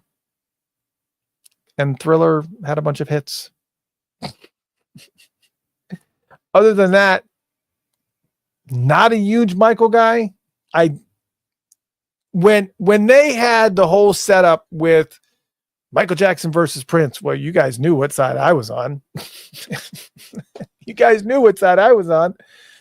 So but I loved Off the Wall. Off the Wall was fantastic. It is a classic album. And Thriller's good. And when Thriller came out, the hits were great, but I don't think I even bought Thriller until it had already been out for probably almost 5-6 years before I finally just broke down and bought one. But yeah, I mean, I like Michael, but Off the Wall was his best album. And then pretty much after that, it was just kind of like, yeah, some good music in there, but there was just, I think it had to do with the music not being raw enough for me. I think a lot of his stuff was too polished. And that was really part of the Quincy quotient, right? It was just too polished. It was too squeaky clean, and production wise, and just it just didn't have that rawness. And I think Off the Wall was kind of like the end of that. It was kind of like the end of that, where it was still a little polished, but it still has some rawness to it. And then as it kept on going, it just got more and more raw. And that's the reason why I think subliminally, that's a lot of reasons why a lot of people gravitated towards Janet at that point, because then Janet was like, oh, well, hold on a second, Mike, you kind of dropped the ball a little bit. Let me give you some Control. And when Control came out and it put that raw back in there, and then Rhythm Nation after that, just stop, just go ahead and just go crazy. I have not heard the Shaka Khan Tiny Desk. I would love to. I'd love to check it out. I don't know that I've heard. There's been a lot of Tiny Desks that I've seen. And it's been, oh, that's a good one. Hardline, Terrence Trent D'Arby, good one. Joni, that's a good one. And Kristen came out with another one. Sly Stone, There's a Riot Going On. Oh my gosh, it's just. Yes, that's the problem. Is that with me being born in 68 and coming up through the 70s, where you guys don't know a lot of my background story. Especially if you didn't watch the interview that I did with Scott Goldfine on the Where'd You Get Your Funk From sessions that he started doing. I did an interview. It's the only interview I've ever done, was with Scott. And what was interesting is a lot of people don't know that my mother used to work she was a music journalist of sorts, and she used to work for this magazine called Hullabaloo. I don't even know. I think I might have, one, but there's an old magazine in the 60s called Hullabaloo, and it covered the classic rock. It covered, the Beatles and the Monkees and things like that, Moody Blues, that whole era. So she was fully enveloped in what we now know as classic rock and roll, interviewing them and talking to them and doing photos and attending shows.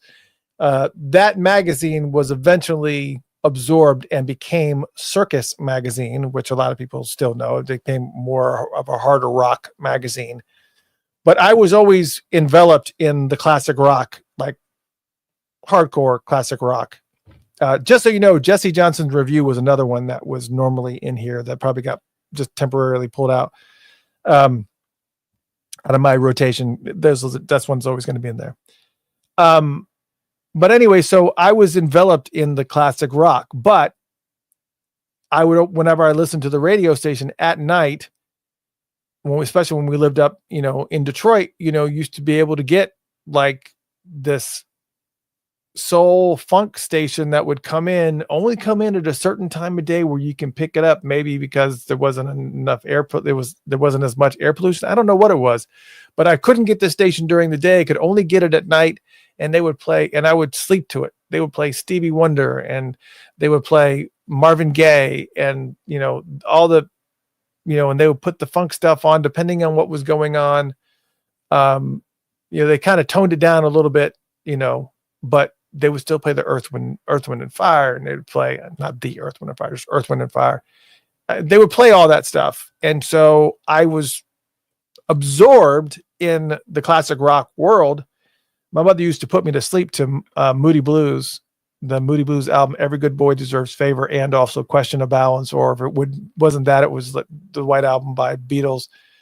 But so I was heavily absorbed in classic rock, and also really kind of coming into the funk. But when it came here to Atlanta, things started to shift more towards me listening to funk, but also the 80s versions of funks. And there were still these little funk elements that were in bands like The Fix, and were in bands like Thomas Dolby. And, to some extent, even some of the bands that came later on, like Frankie Goes to Hollywood and Tones on Tails. I'm probably naming bands you've probably never even heard of. And just that whole, The Cure was in there, because a lot of my friends listened to The Cure, And I was just like, it took me a long time for Robert Smith's voice to grow, to get to a point where I could go, okay, I get what's going on now. But there's a lot of bands that are like that, where it's just like there's something really unique going on, and you either get it or you don't. So there was a lot of that. And then of course 90s came, and in the 90s I was playing in bands, and I was doing the hard rock funk thing. So I was really still continuing with the funk, still enjoying NPG and everything that Prince was doing in that era, but also enjoying bands like Follow for Now and the harder edge stuff like King's X and Living Color, and 24/7 Spies and Follow for Now and that whole genre of funk rock. And then of course when 2000 came, I just came back to Prince because nothing was speaking to me. Like everything that was on the radio starting at about 97 on was all garbage to me. And it's still garbage to me. There's still nothing on the radio right now that I consider worthy of anybody's attention. Bruno Mars, I like Bruno Mars, but that's only because of the fact that he is continuing to move the funk legacy forward by taking that music and just kind of, Gloria says, did you hear Electrifying Mojo from Detroit? Yes, I did. That was one of the stations. But again, I just don't think there's much redeeming value in a lot of the music that's on the radio right now. I'm sorry. I'm not really too concerned whether or not I get the backlash or not, but I just really honestly don't get Taylor Swift. I just don't get it. I don't. And I realize that would upset a lot of Swifties, but it's not really my audience anyways, but I just kind of feel like, no offense. I think she's obviously a really good songwriter, but I feel like a lot of her songs sound exactly the same to me. It's like kind of cookie cutter type of things. It just feels like everything is just like chunk, chunk, chunk, chunk. It just all sounds, it just kind of runs together for me. And that's just me. It's no offense. There are some really good musicians that are out there that are really doing some phenomenal production work. Billie Eilish is some of the stuff that she does, but she's gotten really sleepy. Her last album was just like, it was just this, it just seemed like it was just, the production was still fantastic, but the album wasn't a lot going on that kind of kept me interested and involved and just kind of wrapped into it. So I didn't, I'm liking Remy Wolf. I like Remy Wolf. There's a lot of artists that are out there that aren't getting attention on the radio. The ones that are getting attention on the radio is like, I'm good. Move on, please. But the ones that aren't getting attention on the radio are the ones that I think are maybe worth listening to.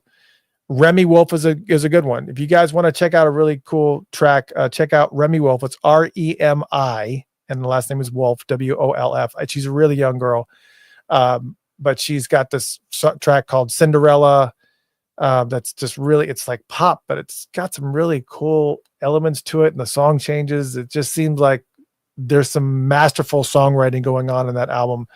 It's really good stuff. And there's just, and you're going to have these fantastic albums that just kind of come and go. There's just so many of them. Eddie says, check out Jalen Naganda. I haven't checked that out. I don't know anything about, but I will write it down and I will make sure that I check it out.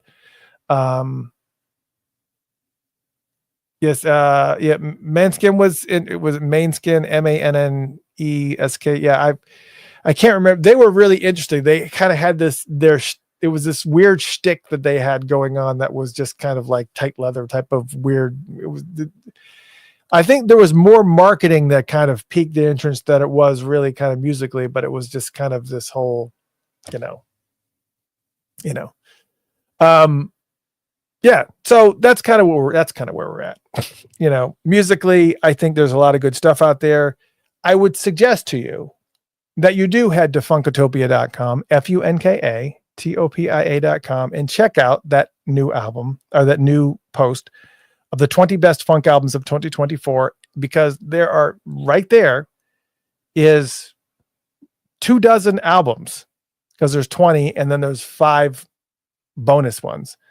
But there's 24 albums of new funk that is out there right now, most of which you probably have not heard. Luckily, we had one on tonight, the great Vibes from Watermelon Funk. Watermelon Funk was on that list, but there's a bunch of great albums. Lettuce had their new album, and man, it was just, great. And you just, there's not a bunch of things that are really, really groundbreaking that's happening. I mean, hip hop is just kind of seems like it's a lot of cookie cutter stuff. Last phenomenal hip hop album that I think that I ever laid ears on was Kendrick Lamar's To Pimp a Butterfly, because there was so much funk in it and there was so much inventiveness in it and just drama and thematically the way it was kind of sewn together, and the production work on it was just breathtaking. And when he went and did the show live on what he referred to as Kunta's Groove Tour, and if you ever get an opportunity to check it out, go to YouTube and search for Kendrick Lamar, Stephen Colbert. When he performed on Stephen Colbert's show, and he had a band behind him. I think Thundercat was back there.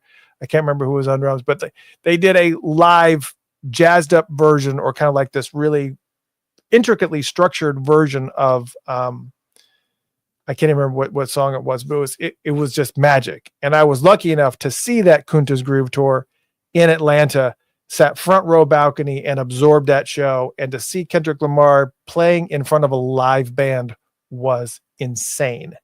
And let me just tell you, I shouldn't tell you this, but I recorded that whole entire concert. And if you want to experience that concert, you should. Just go to the SoundCloud.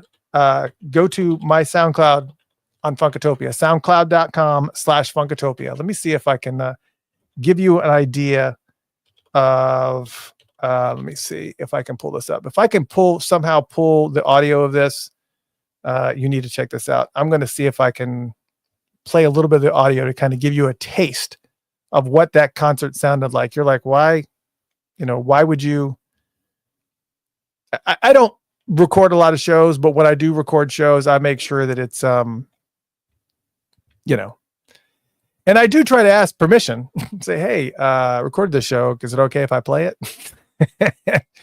But I'm scrolling through, and there's a lot of interesting stuff, a lot of shows that I recorded that I was given permission to record at the show. And I put them up. So there's live concert recordings that are also part of that SoundCloud experience. SoundCloud.com/Funkatopia. I'm sorry, I'm talking and scrolling. Here it is right here. Let me see if I can share this screen and see if we can get a little bit of audio from this. Yeah, I think share audio. Yes, listen to this. Just to kind of give you an idea of what this sounds like. Oh, you're going to make me log in? I don't want to log in right now. What up?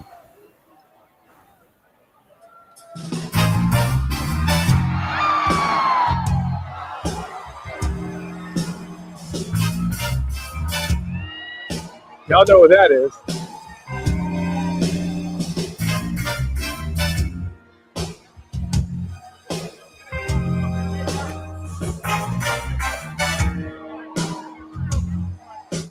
Anyways, you got to check it out. Go to soundcloud.com/Funkatopia. Go back. You have to go back like a long time ago. I posted this like 9 years ago, but check it out. SoundCloud.com/Funkatopia, as you can see up here, and just keep on scrolling down until you get to Kendrick Lamar Atlanta. That was from 2015.